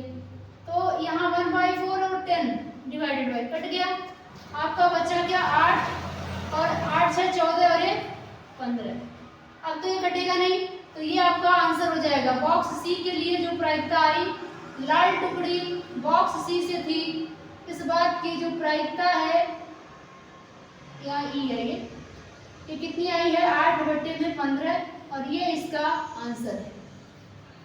ठीक है, तो एक क्वेश्चन थोड़ा लंबा था तो जगह की थोड़ी शॉर्टेज हो सकती है, तो आई होप मैनेजेबल होगा आपके लिए। ठीक है, नोट कर लीजिए इसको भी, फिर अगले सवाल पे बढ़ेंगे। आइए बढ़ते हैं नेक्स्ट क्वेश्चन पर। नेक्स्ट क्वेश्चन काफी लंबा है दिखने में, लेकिन एकदम ही आसान है। आइए देखते हैं। क्योंकि विविध प्रश्नावली है तो थोड़ा तो स्टैंडर्ड होगा ही। आप सभी जानते हैं विविध में एक स्टैंडर्ड लेवल का क्वेश्चन होता है, और मैक्सिमम सारे के टाइप के हम लोग क्वेश्चन करके आए हैं इस प्रश्नावली पर। जितना भी लेवल इस चैप्टर का रह गया, हार्ड से हार्ड लेवल, सारा ही हम लोगों ने कर लिया है, तो ये क्वेश्चन आपके लिए भारी नहीं पड़ेगा। आइए फिलहाल देखते हैं क्या है सवाल में दिया हुआ है। मान लीजिए किसी रोगी को दिल का दौरा पड़ने का संयोग 40%। यह मान लिया जाता है कि ध्यान और योग विधि से दिल का दौरा पड़ने के खतरे को 30% कम कर देता है, और दवा द्वारा खतरे को 25% कम किया जा सकता है। किसी भी समय रोगी इन दोनों में से किसी एक विकल्प का चयन करता है। यदि यह दिया गया है कि उपरोक्त विकल्पों में से किसी एक का चुनाव करने वाले रोगियों से यादृच्छिक चुना गया रोगी दिल के दौरे से ग्रसित हो जाता है, तो रोगी द्वारा ध्यान और योग विधि का प्रयोग किए जाने की प्रायिकता ज्ञात कीजिए। क्वेश्चन एक बार में तो आपको अटपटा लग रहा होगा, लेकिन एक बार आप समझने का प्रयास करिए। देखिए क्या कह रहा है, कोई रोगी व्यक्ति है तो उसको दिल का दौरा पड़ जाएगा, इस बात की पॉसिबिलिटी 40% है 100 में से। रोगी व्यक्ति को, किसी बीमारी से ग्रसित व्यक्ति है और उसको हार्ट अटैक आ जाएगा, इसकी संभावनाएं 40% है। तो कह रहा है कि अगर रोगी व्यक्ति को, ऐसे रोगी व्यक्ति को यदि दो विधियां यहाँ दिया है, योग विधि और ध्यान विधि का प्रयोग करके उसका उपचार किया जाए, तो उसके हार्ट अटैक आने की यानी दिल का दौरा पड़ने की जो पॉसिबिलिटी है वो 30% कम हो जाती है, यहाँ पे दिया है। और कह रहा है दूसरा है कि उसका दवा दे करके, दवा के द्वारा अगर उसका उपचार किया जाता है, योग और ध्यान विधि का प्रयोग न करके दवा से उपचार किया जाएगा रोगी का, तो उसके हार्ट अटैक आने की पॉसिबिलिटी कितनी कम होती है, 25% कम होती है। तो कह रहा है अगर रोगियों में से कोई एक ऐसा व्यक्ति चुना गया है जिसे हार्ट अटैक आ गया, तो वह व्यक्ति का उपचार योग और ध्यान विधि से हो रहा था, इस बात की प्रायिकता पूछा है। ठीक है, तो बेज प्रमेय का ही सवाल है, साफ साफ पता लग रहा है ना। जब दो कंछाएं टूट जाती है सवाल में तो वो सीधे सीधे बेज प्रमेय का होता है। तो यहाँ मेन दो घटना कहाँ से बन रही है, उपचारों का जो दो विधि हो रहा है वहीं से दो घटनाएं बन रही है। एक मेथड है योग विधि और ध्यान विधि वाला, और दूसरा दवाई के द्वारा उपचार। और ज्ञात क्या है, हमें ज्ञात है, दिया गया है कि उपरोक्त विकल्पों में से किसी एक का चुनाव करने वाले रोगी में से एक रोगी जो चुना जाता है उसे दिल का दौरा पड़ जाता है। ठीक है, तो हम मान लेंगे यहाँ फिलहाल तो हम कुल रोगियों की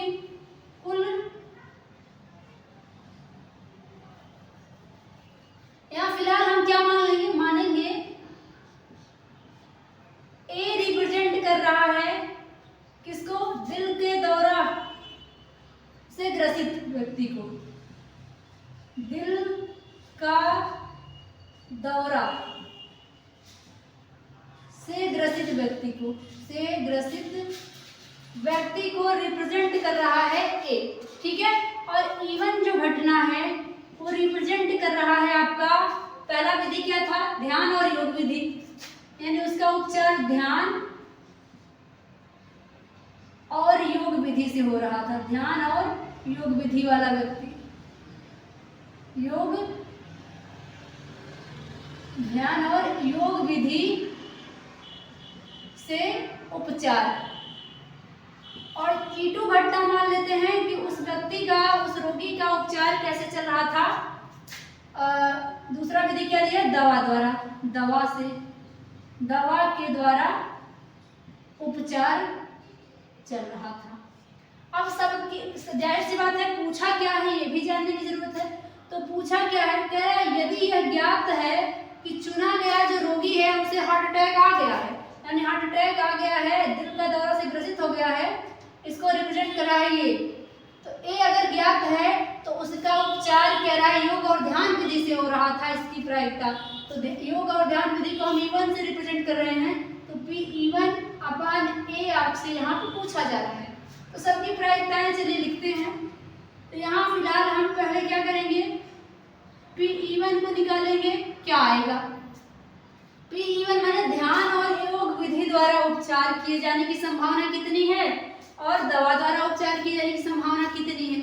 तो यहाँ देखिए दो ही विधि से उपचार करना है और दोनों में से एक विधि से उपचार करना ही है, तो योग विधि से किया जा रहा है, इस बात की प्रायिकता कितनी होगी, आधा होगी, और दवा द्वारा उपचार किया जा रहा है, इस बात की प्रायिकता कितनी होगी, इसकी भी आधा होगी, क्योंकि दोनों ही अपने आप में एक विधि है, तो दोनों की ही पॉसिबिलिटी क्या हो जाएगी, 1/2 हो जाएगी। अब मेन मुद्दा ये आता है कि योग विधि द्वारा हार्ट अटैक आ जाएगा रोगी को, इसकी कितनी संभावना है, यानी हम यहाँ पे निकालेंगे P_E1, यानी कि E1 रिप्रेजेंट कर रहा है ध्यान और योग विधि से उपचार, यानी ऐसे व्यक्ति, ऐसा रोगी जिसका योग और ध्यान विधि से उपचार चल रहा था, उसे हार्ट अटैक आने की कितनी संभावनाएं हैं, तो यानी कि A, हार्ट अटैक आने को A दर्शा रहा है, तो P_A/E1 कितना आएगा। तो यहाँ पे प्रश्न दिया है, देखिए यह मान लिया जाता है कि ध्यान और योग विधि से दिल का दौरा पड़ने के खतरे को 30% कम कर देता है, यानी अगर इस विधि का प्रयोग कर रहे हैं हम तो दिल का दौरा पड़ने के खतरे को 30% तो कम कर रहा है।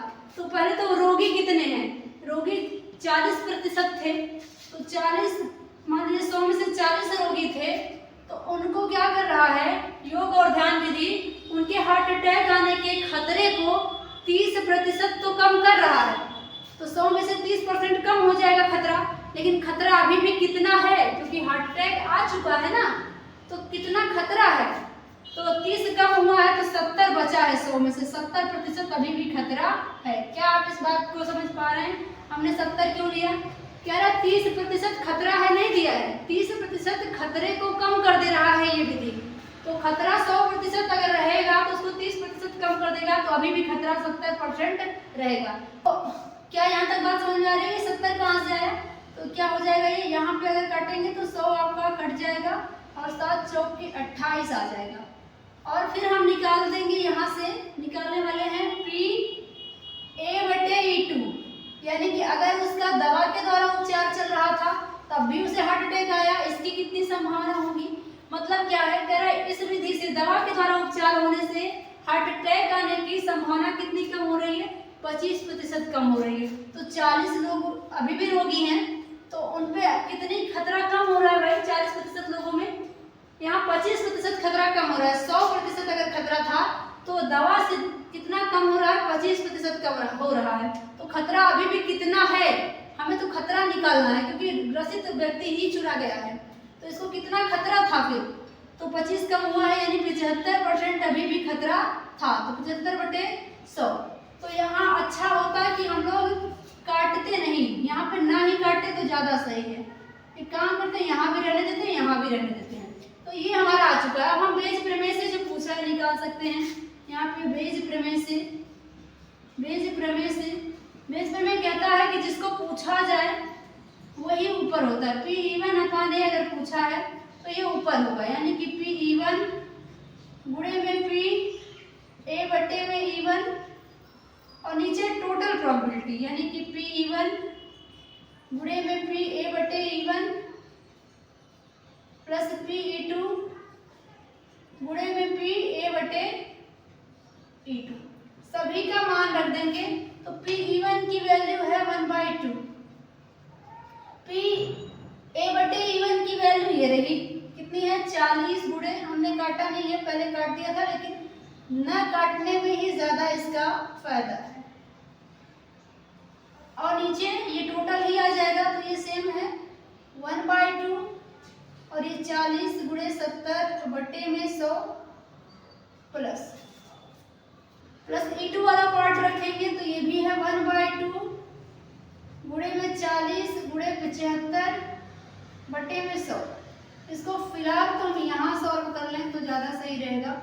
हमें निकालना था P(E1/A) और ये क्या आएगा यहाँ से, कुछ कॉमन हो तो हम कॉमन लेके काट सकते हैं। तो अगर देखें तो 1/2 40 यहाँ भी है और बटे में 100 भी दोनों में है, कॉमन ले लें, ऊपर यही रहने दीजिए 1/2 40 और है क्या 70/100 और नीचे क्या है 1/2 कॉमन ले लेते हैं, 40 भी कॉमन ले लेते हैं, 1/100 भी कॉमन ले लेते हैं। क्या बचेगा यहाँ पे 70 बचेगा, 70 और यहाँ बचेगा 75। ठीक है, तो फिलहाल ये पूरा आप देखेंगे तो कट जाएगा, ये यहाँ से ऊपर में बचा 70 और नीचे में अगर जोड़ें तो ये 5 और 7 7 14। अब ये किससे कटेगा 5 से, तो 14 बार में कट जाएगा और 5 से काटेंगे तो 2 बार 10 और 4 14 5 9 45। यहाँ पे 14/29 क्या आ गया 14/29। ये मान है आपका किसका P(E1/A) का 14/29 इस प्रश्न का सही आंसर हो जाएगा। यानी कि अगर कोई रोगी जिसको हार्ट अटैक आया है वह व्यक्ति ध्यान और योग विधि को अपनाया था, इस बात की प्रायिकता 14/29 है। यहीं पे अगर पूछ लेता वह दवाई से उपचार ले रहा था, इसकी क्या प्रायिकता है, तो E2 वाला पार्ट ऊपर हो जाता, नीचे में टोटल ही होता। तो ये रहा क्वेश्चन नंबर 6। आई होप आपको यहाँ तक समझ में आया होगा। यहाँ मैंने 70 क्यों लिया, 75 क्यों लिया, इस बात को समझिएगा। एक बार मैं फिर से याद दिला दूँ, कह रहा है कि अगर हम योग और ध्यान विधि का प्रयोग कर रहे हैं तो ये खतरे को, हार्ट अटैक आने के खतरे को 30% कम कर रहा है। तो खतरा अभी भी कितना है 70%, 100 में से 30% कम हुआ तो 70% खतरा है। तो खतरा था तो ही तो उसको दिल का दौरा पड़ा, ठीक है, खतरा ही नहीं होता तो फिर कैसे पड़ता, तो खतरा था तो खतरे की प्रायिकता हम निकाले थे यहाँ पर। ठीक है, तो नोट कर लीजिए।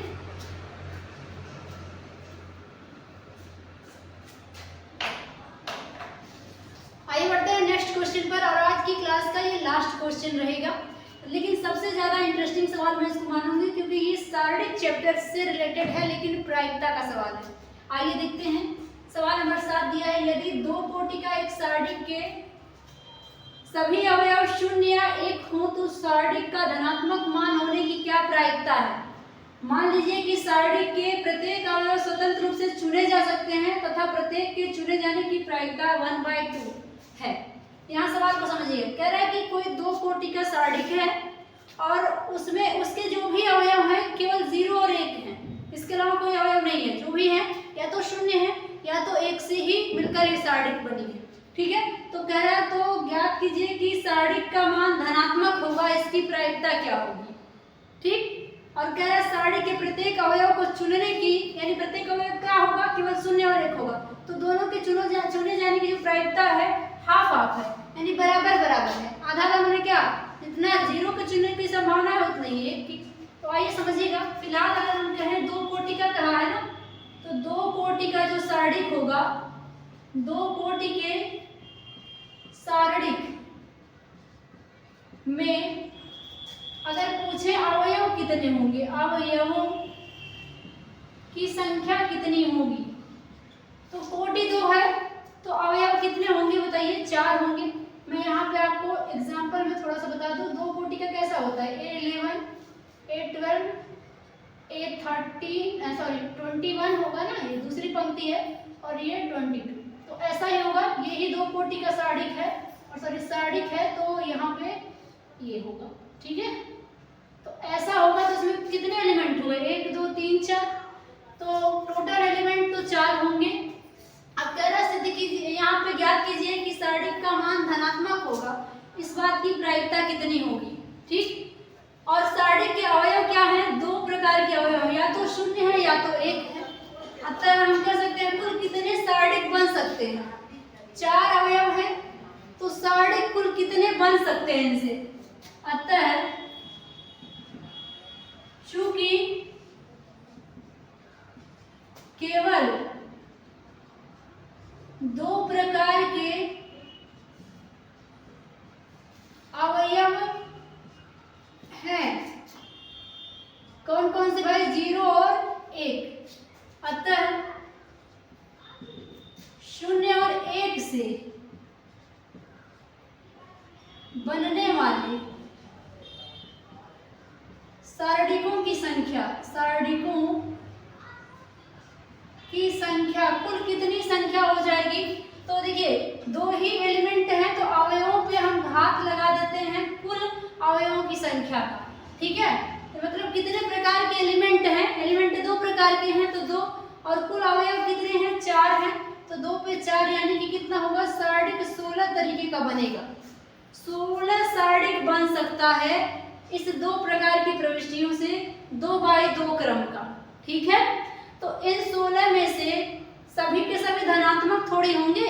आपसे तो कह रहा है कि धनात्मक मान होने की प्रायिकता बताइए सारणिक का, तो धनात्मक मान केवल कुछ ही का होगा। और कैसे होगा जरा समझिएगा। आप जानते हैं सारणिक का मान हम लोग कैसे निकालते हैं?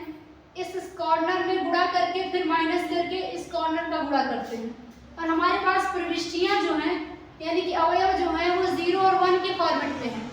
0 और 1 के फॉर्मेट से ही सारणिक बनने वाला है। हमें यहाँ धनात्मक मान वाला सारणिक ही केवल पूछा है, उसकी प्रायिकता। तो यहाँ पे अगर मैं एक एग्जांपल दूं, यहाँ पे 1 है, यहाँ 0 है, यहाँ 0 है, यहाँ 1 है, तो मान क्या आ जाएगा? यहाँ पे गुणा पहले होगा तो 0 और फिर ये माइनस बीच में आता है, माइनस इधर का गुणा करते हैं हम लोग, यही तो होता है सारणिक में। तो ये 0 आ गया, तो 0 जब आ जाएगा तो क्या ये लिया जाएगा? नहीं, हमें धनात्मक मान वाला पूछा है ना, तो ये नहीं होगा। तो इस 16 में तो ये भी आएगा, लेकिन ये हम लेंगे नहीं क्योंकि हमें धनात्मक वाला निकालना है। तो धनात्मक कब होगा भाई? अच्छा यहाँ पे 1 है, यहाँ 0 हो गया तो धनात्मक नहीं मिला, तो 0 मिल गया। यानी कि हमें पक्का है धनात्मक पाने के लिए इन दोनों जगहों पर 1 1 रखना पड़ेगा। क्या ये बात समझ में आ रही है? 1 1 रखेंगे तो ही धनात्मक मान मिलेगा। अगर इसमें से ये 0 कर दें या ये 0 कर दें तो यहाँ पे गड़बड़ होने वाली है, क्योंकि 0 हो जाएगा तो 0 भी तो धनात्मक नहीं होता। 0 ना तो धनात्मक होता है ना तो ऋणात्मक होता है। तो ये तो कंफर्म है कि यहाँ दोनों जगहों पर क्या होना चाहिए? 1 1 ही होना चाहिए, ठीक है। तो अब यहाँ गुणा किए तो 1 आ गया, और फिर बीच में आता है माइनस, इधर का इधर में गुणा होता है। अगर मैंने यहाँ 0 लिखा है तो ये 0 हो गया और ये मान धनात्मक आ गया, यानी ये तो हम ले सकते हैं। लेकिन यहीं पे अगर मैं ऐसे बना दूं 1 1 ये रहेगा, ये वाला तो आपको समझ में आ गया होगा, फिक्स है, तभी धनात्मक आएगा। अब इन कोनों पे यहाँ इसका भी स्थान बदल सकते हैं, यहाँ 0 और एक यहाँ 1 करके एक दूसरी पॉसिबिलिटी बन जाएगी, ठीक है। लेकिन यहाँ पे अगर 0 0 कर दिया, यहाँ 1 लिख दिया, यहाँ 1 लिख दिया, तो क्या ये भी बनेगा? इसका मान क्या आएगा? इसका इसमें गुणा किया 1 माइनस करके इसका इसमें किया तो 1 - 1, ये भी तो 0 आ गया। और 0 नहीं लाना है, धनात्मक लाना है, यानी इन दोनों जगहों पे 1 1 तो नहीं होने वाला है ना। इन दोनों में से कम 1 जो होगा वो 0 होना ही चाहिए, तभी जाके ये धनात्मक आएगा। यानी कि अगर हम कहें धनात्मक मान वाले सारणिक क्या क्या मिलेंगे? धनात्मक मान वाले सारणिक हमारे पास कौन कौन से होंगे? अगर मैं यहाँ पे दिखाऊं तो पहला तो हमें ये मिला था 1 0 और यहाँ पे 1 0, यहाँ 1 तो फिक्स रहेगा। और दूसरा क्या मिला था? यहाँ इसका जगह बदल के, यानी 1 1, यहाँ 1 तो रहेगा ही, यहाँ 0 कर दिए। और एक और मिलेगा, क्या मिलेगा? यहाँ पे दोनों जगह अगर 0 कर दें, ये दोनों तो फिक्स रहेगा, ये दोनों भी 0 कर दें तो भी मान धनात्मक ही आने वाला है। इसका इसमें गुणा हो जाएगा 1 और माइनस इसका इसमें होगा तो 0, तो 1 में से 0 घटेगा तो भी धनात्मक। इसके अलावा कोई भी ऐसी सारणिक नहीं आएगी जो धनात्मक मान देगा इन 16 में से, ठीक है। इन 16 का 3 धनात्मक मान वाला हमने लिख लिया। अतः हमें यही तो पूछा था, हमें पूछा था 0 और 1 प्रविष्टियां हो तो सारणिक का धनात्मक मान होने की प्रायिकता। तो यहाँ पे अतः सारणिक का धनात्मक मान होने की प्रायिकता क्या हो जाएगी? हम अनुकूल परिस्थितियां बटे कुल परिस्थितियों से निकालते हैं। अनुकूल परिस्थितियां इसमें कितनी सारणिक आई? 1 2 और 3, तो 3 हो गया। अब बट्टे में कुल सारणिक कितनी मिली थी हमें? 16 थी। 3 बटे 16 ही इस प्रश्न का सही आंसर हो जाएगा। तो सारणिक से थोड़ा सा रिलेटेड था, और इस चीज को आप साइड में कहीं नोट जरूर करिएगा ताकि आपको रिवीजन के टाइम पे ध्यान आए कि यहाँ पे हमने कैसे इन तीनों सारणी को दिया है। हमें धनात्मक मान ही केवल लेना था, तो हम धनात्मक यहाँ 1 1 करेंगे तो ही मिलेगा। अगर इन दोनों में से कोई एक 0 ले लिए तो फिर ये 0 आ जाएगा, धनात्मक नहीं रह जाएगा। और यहाँ पे 1 नहीं बनने देना है, इसके लिए जरूरी है कि एक इन दोनों में से कम 0 हो या दोनों 0 हो जाए। तो ये मिल गया आपको तीनों सारणी, ठीक है। और अनुकूल प्रतिकूल, तो ये आपकी इसकी प्रायिकता हो जाएगी। आइए क्वेश्चन पे बढ़ते हैं सीधे। विविध प्रश्नावली 13 है, तो प्रश्न नंबर 8 पे हम लोग पहुंच चुके थे। क्या दिया है देखिए क्वेश्चन, करें एक इलेक्ट्रॉनिक असेंबली के 2 सहायक निकाय ए और बी हैं। पूर्ववर्ती निरीक्षण द्वारा निम्न प्रायिकताएं ज्ञात हैं। क्या क्या ज्ञात है यहाँ पे दिया है, करें पी प्रायिकता, पी यहाँ पे रिप्रेजेंट करा है प्रोबेबिलिटी को। प्रोबेबिलिटी ऑफ ए के असफल होने की प्रायिकता दिया है 10.2 और प्रायिकता दिया है बी के अकेले असफल होने की 0.15 और ए और बी दोनों के असफल होने की प्रायिकता ये भी ज्ञात है 0.15। तो करें तो निम्न प्रायिकताएं ज्ञात कीजिए। नंबर 1 प्रायिकता बताइए कि पी ए असफल बटे बी असफल हो चुका हो इस बात का। और दूसरा पूछ रहा है पी ए के अकेले असफल होने की प्रायिकता। तो बिल्कुल ही पहली प्रश्नावली का ही सवाल है, मिसलेनियस में इसका हम लोग रिवीजन करेंगे इस टाइप के सवाल का। तो बहुत अच्छा सवाल है और ये इससे आपको सेट चैप्टर जो आपने 11th में पढ़ा है उससे भी कुछ चीजें यहाँ पे हम लोग देखेंगे। आइए देखते हैं यहाँ पे क्या क्या दिया है और क्या क्या नहीं, इसको हम नोट करते हैं। देखिए अब यहाँ पे हम कोई सिंबल ले लेंगे, मान लेंगे सभी के लिए। असफलता पे ही पूरा प्रश्न है, तो असफल होना एक सिंबल लेते हैं, माना जो आपका ए डैश है ये रिप्रेजेंट करता है ए का असफल होना तथा मान लेते हैं कि यहाँ पे बी डैश रिप्रेजेंट करता है बी का असफल होना, ठीक है। मान लेते हैं ए का असफल होना को हम ए डैश से दर्शाएंगे और बी का असफल होना यानी फेल होने को हम बी डैश से दर्शाएंगे। तो प्रायिकता में यहाँ पे हम थोड़ा सा समुच्चय का प्रयोग करेंगे जो हमने वेन डायग्राम पढ़ा था उसका, क्योंकि यहाँ पे असफलता पे, चूंकि यहाँ पे असफलता पे बना है तो असफलता में वेन डायग्राम बनेगा कैसे। मान लीजिए ये ए को दर्शाता है ए के असफल होने को यानी ए डैश को, और ये बी के असफल होने को यानी कि बी डैश को दर्शाता है, और ये पूरा आपका यूनिवर्सल है। तो यहाँ किसका किसका मान दिया देखिए यहाँ पे ध्यान से, करें ए और बी दोनों के, और माने क्या होता है इंटरसेक्शन, ए और बी दोनों के असफल होने की प्रायिकता इतनी है। तो बताइए ए और बी यही है, ए को असफल होना ए डैश है, बी के असफल होना बी डैश है। तो दोनों में कौन सा हिस्सा है, क्योंकि और माने इंटरसेक्शन होता है, तो ये वाला हिस्सा है, यही जो पत्ती में मैं बना रही हूँ ये क्या है, दोनों का असफल होना। तो ये दिया है आपको 0.15, ठीक है। और देखिए इसको बनाने से आपका ये जो सवाल है थोड़ा कम जगह लेगा, कम लिखना पड़ेगा आपको। दूसरा देखिए पी बताइए यानी प्रोबेबिलिटी बताइए बी के अकेले असफल होने की, यानी अकेला बी, उसमें ए नहीं होना चाहिए, अकेला बी। तो ये हिस्सा जो बी का है उसमें तो ए भी है, इसका अकेला हिस्सा कितना दिया है यानी ये वाला हिस्सा, ये बाहर का जो हिस्सा है ये दिया है 0.15। तो ये भी क्या है 0.15 है बी का अकेला। और क्या दिया है पी ए के असफल होने की, अभी ये ए का पूरा पूछा है, ए का अकेला नहीं दिया है, यानी ये 0.2 जो दिया है ये इतने का नहीं दिया है, पूरा ए का दिया है, ए के असफल होना। तो ए तो इन कॉमन हिस्से में भी है और बाहर भी है, तो खड़े आपको दिया है 0.2। तो हम क्या बाहर का हिस्सा निकाल सकते हैं, हम लोगों ने तो समुच्चय पढ़ा है, पूरा ए अगर कितना है 0.2 है और ये ए का कॉमन हिस्सा इतना है, तो क्या हम ए निकाल पाएंगे 0.2 में से हमें माइनस कर देना चाहिए 0.15, यानी ये कॉमन हिस्सा हटा देंगे तो अकेला ए वाला हम लोग आराम से निकाल पाएंगे। तो हटा दीजिएगा तो आ जाएगा आपका 0.5, ये ए का अकेला हिस्सा आ जाएगा। अब आइए देखिए सवाल आपका ज्यादा आसान हो जाएगा। यहाँ हम अभी इस हिस्से को लिख लें जो हमारा यहाँ पे आ चुका है, प्रायिकता ए डैश इंटरसेक्शन बी डैश, यानी ए और बी दोनों के असफल होने की प्रायिकता हमारे पास 0.15 आ गई। और इसकी प्रायिकता किसका पूछा है भाई, बी अकेला, बी अकेला हमें इतना पता है तो पूरा पूरा बी असफल है, इस बात की क्या प्रायिकता है? बी अकेला का दिया है ना, तो पूरा बी यानी पी बी डैश क्या होगा फिर, यानी बी के असफल होने की, ये अकेले बी का था तो बी पूरा यानी बी के असफल, पूरा बी असफल है, इस बात की कितनी प्रायिकता है? तो ये हिस्सा भी बी का है और ये जो कॉमन है वो भी तो बी में आया है, तो दोनों जोड़ देंगे कितना आएगा 0.15 प्लस 0.15, यहाँ पे जोड़ देंगे तो दशमलव, यहाँ 5 5 10 और 1 1 2 1 3, 0.3 सुना जाएगा पूरा बी के असफल होने की, ठीक है। और पूरा ए के असफल होने की प्रायिकता ए के असफल होने की वो तो खुद ही प्रश्न दे दिया है 0.2, ठीक है। अब प्रश्नों पे चलिए, जो पूछा है उसका उत्तर दिया जाए। तो पहला पार्ट में आपसे पूछा है कि प्रायिकता बताइए ए असफल बटे बी असफल हो चुका है, यानी कि प्रायिकता बताना है ए असफल है यानी ए डैश और बटे बी असफल माने बी डैश।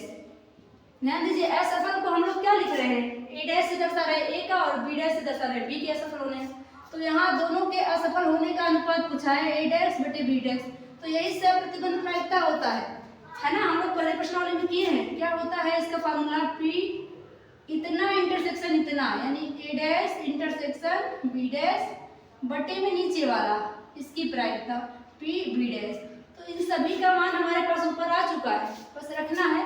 तो इसका मान क्या है 0.15, 0.15 और नीचे बी डैश पूरा कितना है 0.30, दशमलव हटाना है तो ऊपर नीचे 100 से गुणा करना पड़ेगा, और गुणा करेंगे तो ऊपर आएगा 15, नीचे आएगा 30 और प्रायिकता आएगी 1/2, ठीक है। यानी फाइनली आपका यहाँ से पी ए डैश बटे में बी डैश का आंसर क्या आ जाएगा 1/2, यही है ए के असफल और बी के असफल होने की प्रायिकता, क्या हो जाएगी पी एक असफल बटे बी असफल होने की प्रायिकता है 1/2, यही पहले पार्ट का हो जाएगा आंसर। यहाँ ध्यान दीजिए दूसरा पार्ट क्या दिया है, दूसरा पार्ट कह रहा है प्रायिकता बताइए ए के अकेले असफल होने की, तो ये तो हम लोग ऊपर ही निकाल दिए, जाने अनजाने में इसी में निकाल दिए। ए अकेला असफल है, अकेला माने बाहर का हिस्सा, ये तो हिस्सा ए का बी में भी है, तो ए अकेला कितना है यही है, तो दूसरा आप यहाँ पे आंसर आगे कर लीजिएगा मिटा के, क्या होगा ए अकेला असफल है तो पूरा, देखिए ए अकेला इतना ही है ना, इतना तो बी में भी है, तो ये पूरा हमें 0.2 दे ही रखा था, देखिए ए के असफल होने को दिया था, तो पूरा में से ये कॉमन हिस्सा घटाए हैं तो ये आया है ना, तो यही हमारा क्या हो जाएगा ए के अकेले असफल होने की प्रायिकता, तो इसे आप दूसरा का आंसर लिख देंगे, ठीक है। नोट करिए, हम अगले सवाल पे बढ़ते हैं।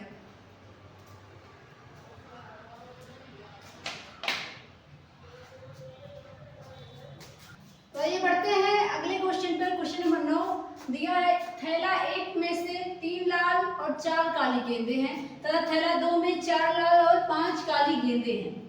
दो थैले हैं, ठीक है। थैला 1 में 3 लाल और 4 काली गेंद और थैला 2 में 4 लाल और 5 काली गेंदें हैं।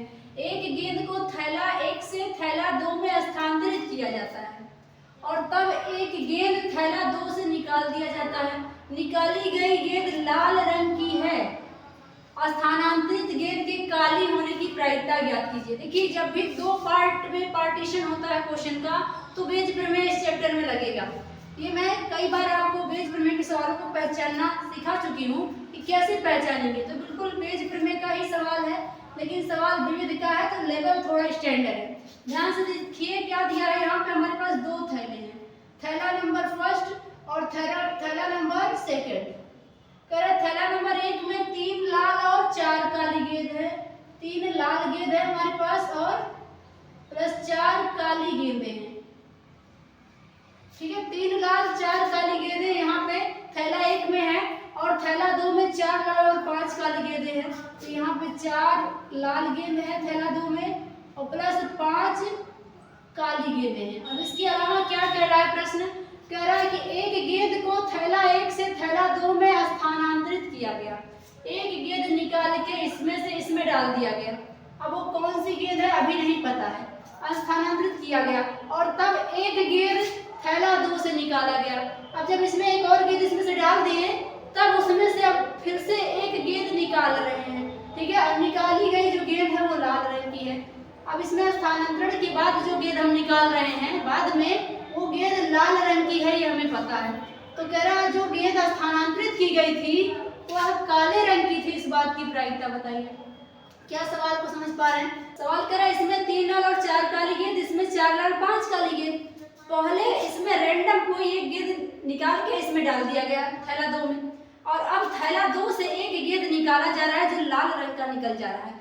तो कह रहा है कि इस बात की प्रायिकता बताइए कि जो थैला 1 से गेंद इसमें डाले थे वो काला रंग का था। ठीक है, तो यहाँ पे सवाल रंगों पे पार्टीशन कर रहा है, तो रंगों को हम मान लेंगे E1 और E2 घटना। ठीक है, तो यहाँ पे हम तुरंत मान लेंगे क्या मान लेंगे? E1 रिप्रेजेंट कर रहा है हमारा लाल रंग की गेंद को, लाल रंग की गेंद निकाली जाती है। ठीक है, या निकाली नहीं, स्थानांतरण, यहाँ पे 2 बार गेंदें निकाली गई हैं, तो कंफ्यूजन ना हो इसलिए हम ये मान लेते हैं लाल रंग की गेंद स्थानांतरित होती है। ठीक है, और E2 हम मान लेंगे तुरंत यहीं पे कि काले रंग की गेंद स्थानांतरित होती है, काले रंग की गेंद स्थानांतरित होती है। क्या ये बात आपको समझ पा रहे हैं कि ये पहले थैले से जो गेंद इसमें डाली जा रही है, क्योंकि सवाल इसी में पूछ रहा है कि गेंद स्थानांतरित थी वो काले रंग की थी, इस बात की क्या प्रायिकता है। तो हम मान लिए कि इसमें से जो 2 घटना यहाँ पे मान लेते हैं, 2 घटनाओं की संभावना है। एक तो घटना की संभावना यह है कि इसमें से काले रंग की गेंद इसमें डाली जा रही है, और इसमें से दूसरी संभावना यह है कि लाल रंग की गेंद निकाल के इसमें डाले हैं। ये तो कंफर्म नहीं है क्या दिया है, तो हमें दोनों ही मानना पड़ेगा। तो E1 मान लीजिए कि इसमें इस थैले से थैला 1 से थैला 2 में लाल रंग की गेंद डाली जा रही है, और E2 घटना हो सकता है कि काले रंग की गेंद इसमें डाल दी गई। हाँ, जो रिजल्ट दिया उससे भी कुछ मान लीजिए। कह रहा है थैला 2 से बाद में क्या किया जाता है, देखिए तब एक गेंद को थैला 2 से फिर निकाली जाती है, तो निकाली गई गेंद लाल रंग की है। अब देखो, अब यहाँ स्थानांतरण के बाद एक गेंद जो निकाली जाती है वो लाल रंग की है, ये दिया है। तो हम मान लेते हैं E रिप्रेजेंट करेगा थैला 2 से निकाली गई गेंद लाल है। हाँ, ये दर्शाएगा कि थैला 2 से निकाली गई गेंद लाल है, और ये हम रंगों पे जो यहाँ से स्थानांतरित की जा रही है उस गेंद को, घटना को हम E1 E2 मान लिए। ठीक है, अब सबकी प्रायिकता लिखिए, और आपको निकालना क्या है ये भी ध्यान दे दीजिए। आपको निकालना क्या है? प्रायिकता निकालना है किस बात का? स्थानांतरित गेंद काली होने की प्रायिकता, यानी कि ये गेंद अगर लाल है, ज्ञात है कि जो दूसरे थैले से अब गेंद निकाली जा रही है स्थानांतरण के बाद वो लाल है, ये ज्ञात है, यानी E पता है। तो आप स्थानांतरित गेंद काली थी, और काले को कौन दर्शा रहा है? E2, तो E2 बटे में E पूछ रहा है। ठीक है, तो ये सवाल का मोटा मोटा कहने का उद्देश्य है। आइए सबकी प्रायिकता इधर निकालते हैं हम लोग। तो प्रायिकता अगर मैं पूछूं E1 घटना की,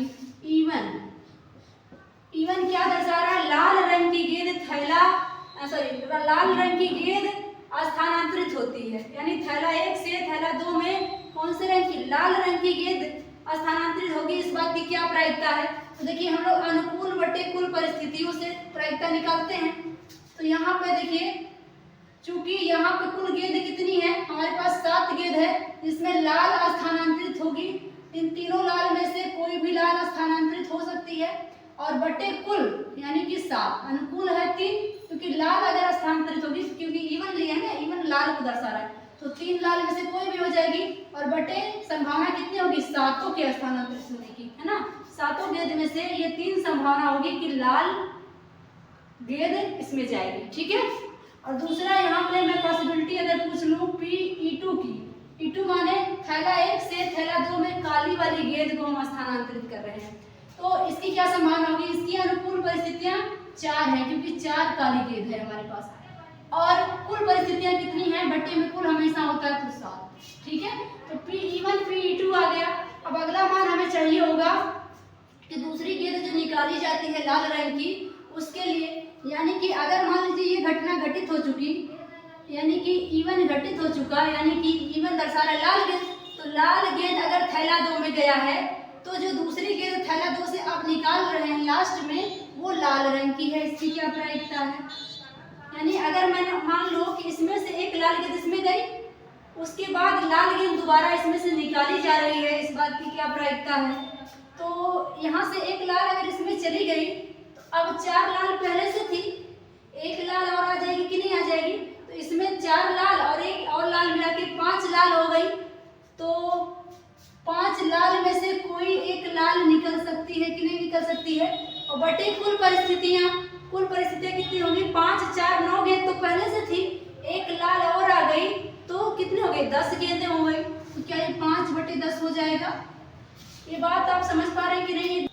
हम यहाँ पे निकाल रहे हैं कि अगर घटना इवन घटित हुआ है, यानी कि लाल गेंद इसमें से इसमें गई है, तो जो दूसरी गेंद थैला 2 से निकाली जा रही है, ये जो दिया है लाल है, तो उसके निकलने की प्रायिकता क्या होगी? यानी लाल गेंद यहाँ ही दर्शा रहा है, तो यहाँ पे क्या होगा? यहाँ 4 लाल पहले से था, एक लाल और गया तो 5 लाल हो गए। तो अनुकूल परिस्थितियां इसकी 5 हो गई और बटे कुल, तो कुल यहाँ पे 5 और 4 9 गेंद था, एक और आया है तो मिला के 10 हो गए। ठीक है, काटेंगे किसी को भी नहीं अभी। और अगर हम पूछ लें कि Pe/E2 क्या होगा, इसका घटना अगर E2 घटित हो चुकी है तो E के घटित होने की प्रायिकता, कहने का मतलब E2 क्या दर्शा रहा है? काले रंग की गेंद एक थैले से दूसरे थैले में स्थानांतरित हो चुकी है। यानी अगर इसमें से इसमें काली गेंद गई तो फिर दूसरी गेंद लाल निकल रही है, इसकी क्या प्रायिकता? दूसरी तो लाल ही निकल रही है, ये दिया हुआ है तो दूसरी लाल ही निकालनी है। तो यहाँ पे अभी भी लाल गेंद हमारे पास 4 ही है, क्योंकि काली इसमें आ रही है तो अनुकूल परिस्थितियां तो 4 ही होंगी, लेकिन कुल परिस्थितियां 5 और 4 9 तो है, एक 10 हो जाएगा, क्योंकि एक गेंद आ ही रही है इसमें, भले ही वो काली है। तो अनुकूल तो 4 ही होगा, लेकिन कुल 10 हो जाएगा। तो ये हो गई प्रायिकताएं सबकी। अब हमें बेज प्रमेय लगा के इसका मान निकाल लेना है। तो आगे हम बेज प्रमेय से क्या लिखेंगे? P क्या चाहिए हमें? E2 बटे में E, यानी कि अगर E घटित हो चुकी तो E2 के घटित होने की प्रायिकता, यानी अगर पता है कि दूसरे थैले से लाल गेंद निकल रही है तो थैला 1 से थैला 2 में स्थानांतरित गेंद काली थी, इस बात की क्या प्रायिकता है? E2 काली को रिप्रेजेंट कर रहा है, तो E2 ऊपर है तो E2 ऊपर ही रहेगा। यहाँ E2 पूछा है तो Pe/E2 गुणे Pe बटे E2 बटे में टोटल प्रोबेबिलिटी, यानी कि Pe1 गुणे में Pe बटे E1 प्लस Pe2 गुणे में Pe बटे E2। तो सबका मान हमारे पास है ही, हम लोग रख देंगे। हम यहाँ पे रखें अगर, तो हम यहाँ पे मान रखते हैं Pe2 अपॉन E का मान हम लोग निकाल रहे थे, क्या आएगा? Pe2 और गुणे Pe बटे E2 का मान ये रहा, ये दोनों 4/7 गुणे में 4/10। नीचे क्या आएगा? टोटल प्रोबेबिलिटी, टोटल में क्या है? Pe1 गुणे Pe बटे E1, ये दोनों मान है, यानी कि 3/7 गुणे में 5/10 प्लस यहाँ पे ये सेम मान है तो ये सेम मान यहाँ भी रिपीट होगा, ये वाला, तो 4/7 गुणे 4/10। अब यहाँ पे जो कॉमन हो, कॉमन लेके काटने की कोशिश करेंगे, तो ऊपर रहने देंगे 4/7 गुणे 4/10। नीचे में अगर 1/7 और 1/10 को कॉमन हमें दिख रहा है, 1/7 गुणे में 1/10 कॉमन है, क्या बच गया? 5 × 15 और प्लस 4 चौके 16। यहाँ फाइनली क्या आएगा? बटे में 7 बटे में 10 कट जाएगा, ऊपर आएगा 4 और 4 का गुणा होगा 16 और नीचे आएगा, जोड़ देंगे 15 और 16, तो 6 5 11 1 2 और 1 3 31, 16/31 आ जाएगा। और यही वैल्यू है Pe2 बटे E का, Pe2 बटे, तो ये 16/31 इस प्रश्न का आखिरी आंसर होगा। यानी कि अगर दूसरे थैले से लाल गेंद बाद में जाके निकाली जा रही है तो पहले थैले से जो दूसरे थैले में स्थानांतरित गेंद थी वो काले रंग की थी, इस बात की प्रायिकता है 16/31। यहाँ E2 रिप्रेजेंट कर रहा है काले रंग की गेंद स्थानांतरित थी। ठीक है, तो ये रहा इस प्रश्न का आंसर। जल्दी से नोट करिए, अगले सवाल की ओर बढ़ जाए।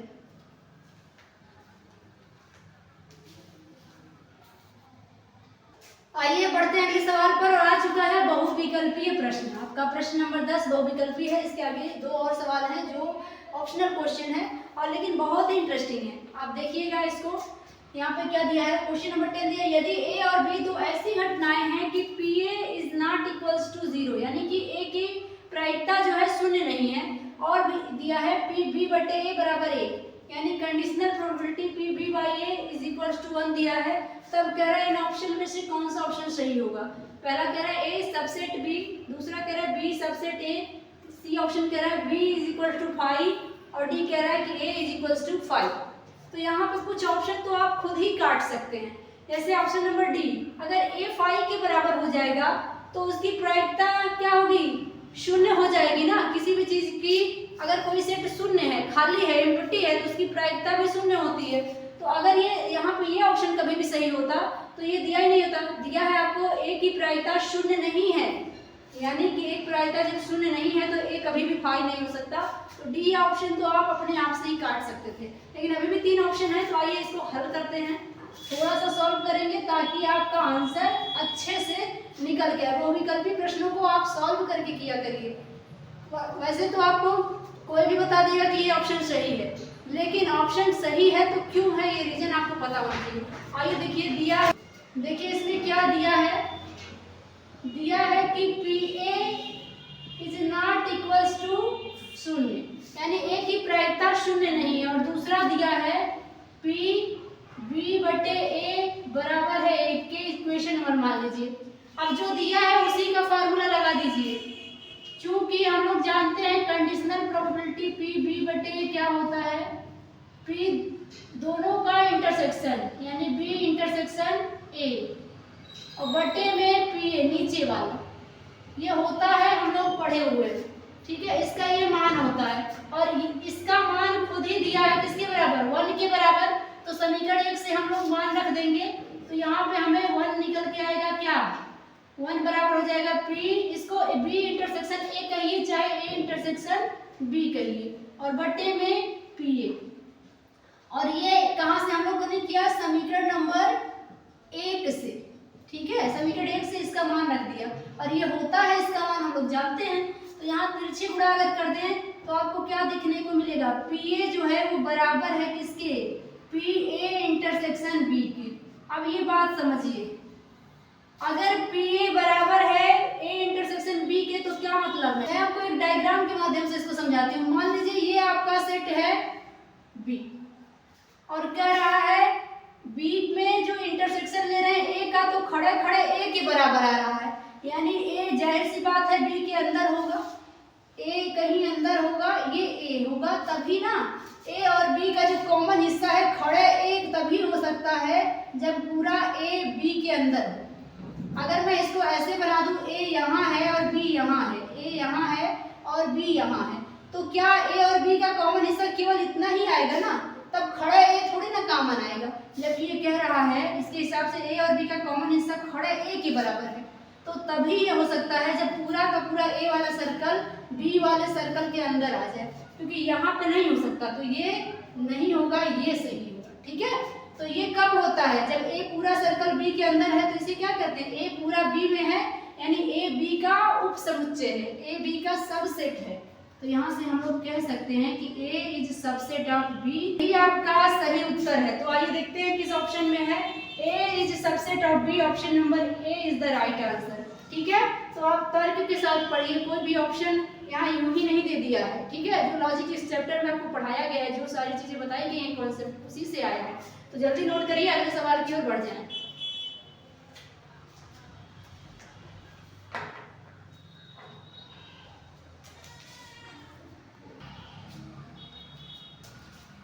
आइए देखिए अगले सवाल पे चलते हैं। ये भी बहुत अच्छा सवाल है। सवाल नंबर 11 दिया है, यदि पी ए बटे बी बड़ा है पी ए से, तब निम्न में से कौन सा ऑप्शन सही होगा। ऑप्शन ए कह रहा है पी बी बटे ए छोटा है पी बी से, ऑप्शन नंबर बी कह रहा है पी ए इंटरसेक्शन बी छोटा होगा P A into P B से, ऑप्शन सी कह रहा है पी बी बटे ए बड़ा होगा पी बी से, और ऑप्शन डी कह रहा है पी बी बटे ए बराबर होगा पी बी के। ये सवाल ज़्यादातर गलत होने का चांस है, क्योंकि छोटा बड़ा से कई मान सेम सेम दिया, लेकिन छोटा बड़ा को ध्यान अगर नहीं देंगे तभी गलत हो जाएगा। तो आइए इसको हल करके लगाते हैं, थोड़ा सा सॉल्व जरूर करेंगे।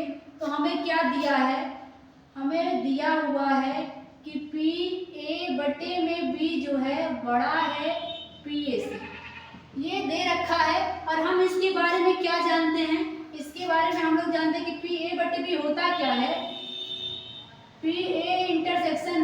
होता है बटे नीचे वाला यानी कि पीबी, ये होता है, और ये बड़ा है पीए से, हो जाएगा कि इसका मान यही होता है, हम लोगों ने किया हुआ है सप्रतिबंध प्रायिकता से। अब इसका हम तिरछी यहाँ गुणा कर देंगे तो क्या आ जाएगा, पी ए इंटरसेक्शन बी बड़ा हो जाएगा P A into P B को। तो कुछ लोग तो यहीं से देख के ऑप्शन बी आंसर कर देंगे, लेकिन हो जाएगा गलती, क्योंकि यहाँ पे बड़ा का चिन्ह दिया और ये छोटे का चिन्ह दिया, तो बाकी मान तो सेम है, ए इंटरसेक्शन बी और पी ए पी बी का, तो यहाँ पे गलती होने का चांस यहाँ पे बढ़ जाता है, लेकिन ये बड़ा का चिन्ह है तो ये आंसर नहीं है। फिर क्या करना है, फिर देखिए इसमें हम एक और काम कर रहे हैं, पी ए इंटरसेक्शन बी को रहने दीजिए, और यहाँ से अगर हम यहाँ पी बी का तिरछी गुणा किए हैं, लेकिन यहाँ से हम पी ए का भाग देते हैं, तो यहाँ पे हम पी ए का भाग भी देते हैं, और यहाँ पे ये बड़ा होगा किसके, पीबी से। ठीक है, अब इसका हम उल्टा मान जानते हैं, ये भी हम लोग सप्रतिबंध प्रायिकता में पढ़े हैं। अगर यहाँ ए आ गया तो ये मान है पी बी बटे ए का, जैसे यहाँ पे हम लोगों ने किया है इक्वेशन 1 में, 1 मान लीजिए इसे, तो ये इसका क्या होता है, इसका ये होता है ए इंटरसेक्शन बी बटे नीचे वाला यहाँ पे, तो यहाँ पे वही चीजें हैं लेकिन नीचे पी है, तो इसका उल्टा यहाँ पे पी बी बटे ए हो जाएगा, ये पी ए बटे बी था, अब ये बड़ा हो जाएगा पी बी से, तो ये आपका सही आंसर होगा। ठीक है, ऑप्शन नंबर कौन सा सही हो जाएगा, ऑप्शन ए गलत है क्योंकि ये छोटा दिया है, option C is the right answer, option C आपका सही आंसर हो जाएगा। तो यहाँ भी गलती होने का चांस था, जहाँ जहाँ का गलती हो सकता है मैंने बता दिया, ये देख के अगर आप चिन्ह देखेंगे नहीं ध्यान से तो यहाँ भी गलती हो जाएगी। तो ये सवाल बिल्कुल समझ के करिएगा, नोट कर लीजिए। ये देखिए जहाँ से ये हुआ है ए बटे बी को हमने ये बदला है क्योंकि हम लोग जानते हैं कंडीशनल प्रोबेबिलिटी से, तो वही सेम चीजें तो हमने यहाँ उल्टा कर दिया, जैसे यहाँ इधर से इधर गए, हम उल्टा ये दिया था तो उल्टा इधर आ गए। ठीक है, इस प्रतिबंध प्रायिकता में पहली प्रश्नावली में ये कॉन्सेप्ट मैंने बताया था आपको। तो आइए अगले सवाल पर बढ़ते हैं, और वही रहेगा आपका आखिरी सवाल।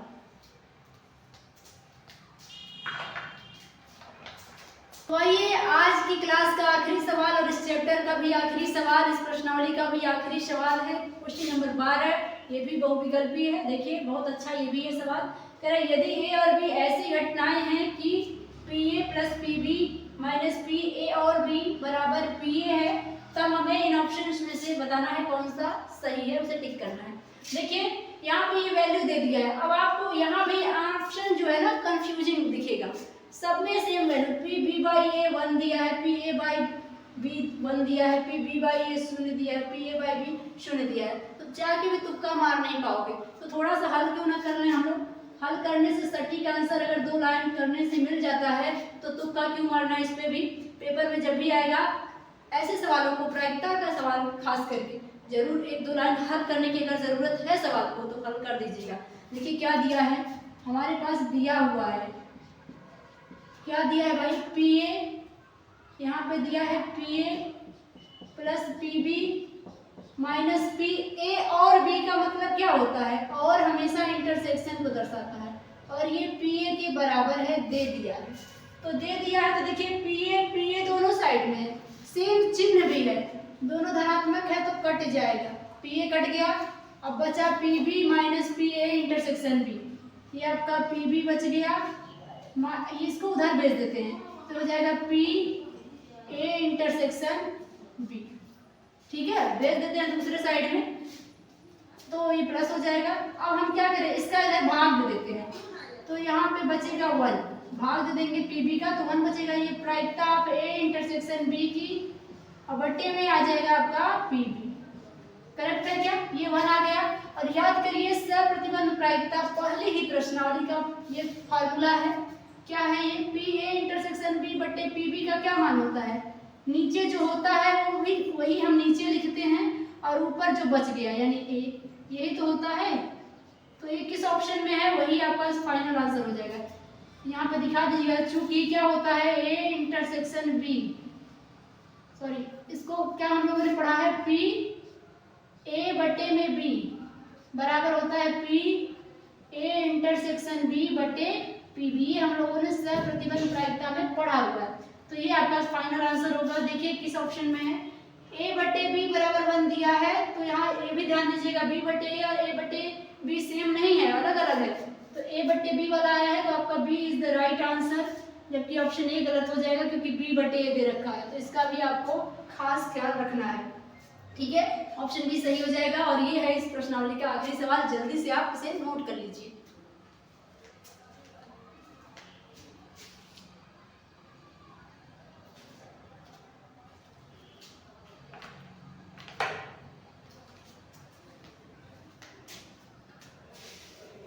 तो आज की क्लास यहीं तक और ये चैप्टर यहीं तक, क्योंकि यही है विविध प्रश्नावली का आखिरी सवाल।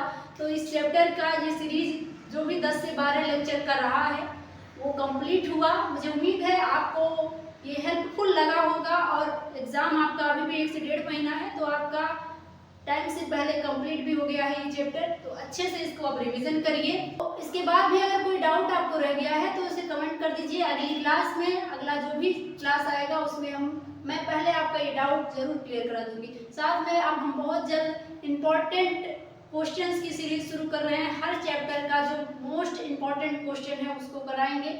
उस सीरीज से भी जुड़िए ताकि आपका एक अच्छे तरीके से रिवीजन हो पाए एग्जाम के पहले, और आप मैथ के अंदर 100/100 अटेम्प्ट कर पाए। ठीक है, तो अगर वीडियो आपको पसंद आया हो तो लाइक कर दीजिएगा। चैनल से अभी तक नहीं जुड़े हैं तो सब्सक्राइब जरूर कर लीजिएगा। वीडियो को अपने सभी दोस्तों के पास जरूर शेयर कर दीजिएगा ताकि उनका भी सिलेबस कंप्लीट हो जाए, रिवीजन करें वो भी इस सीरीज से जुड़ करके। और अपना ख्याल रखिएगा, मिलेंगे अगली क्लास में। Bye bye, take care.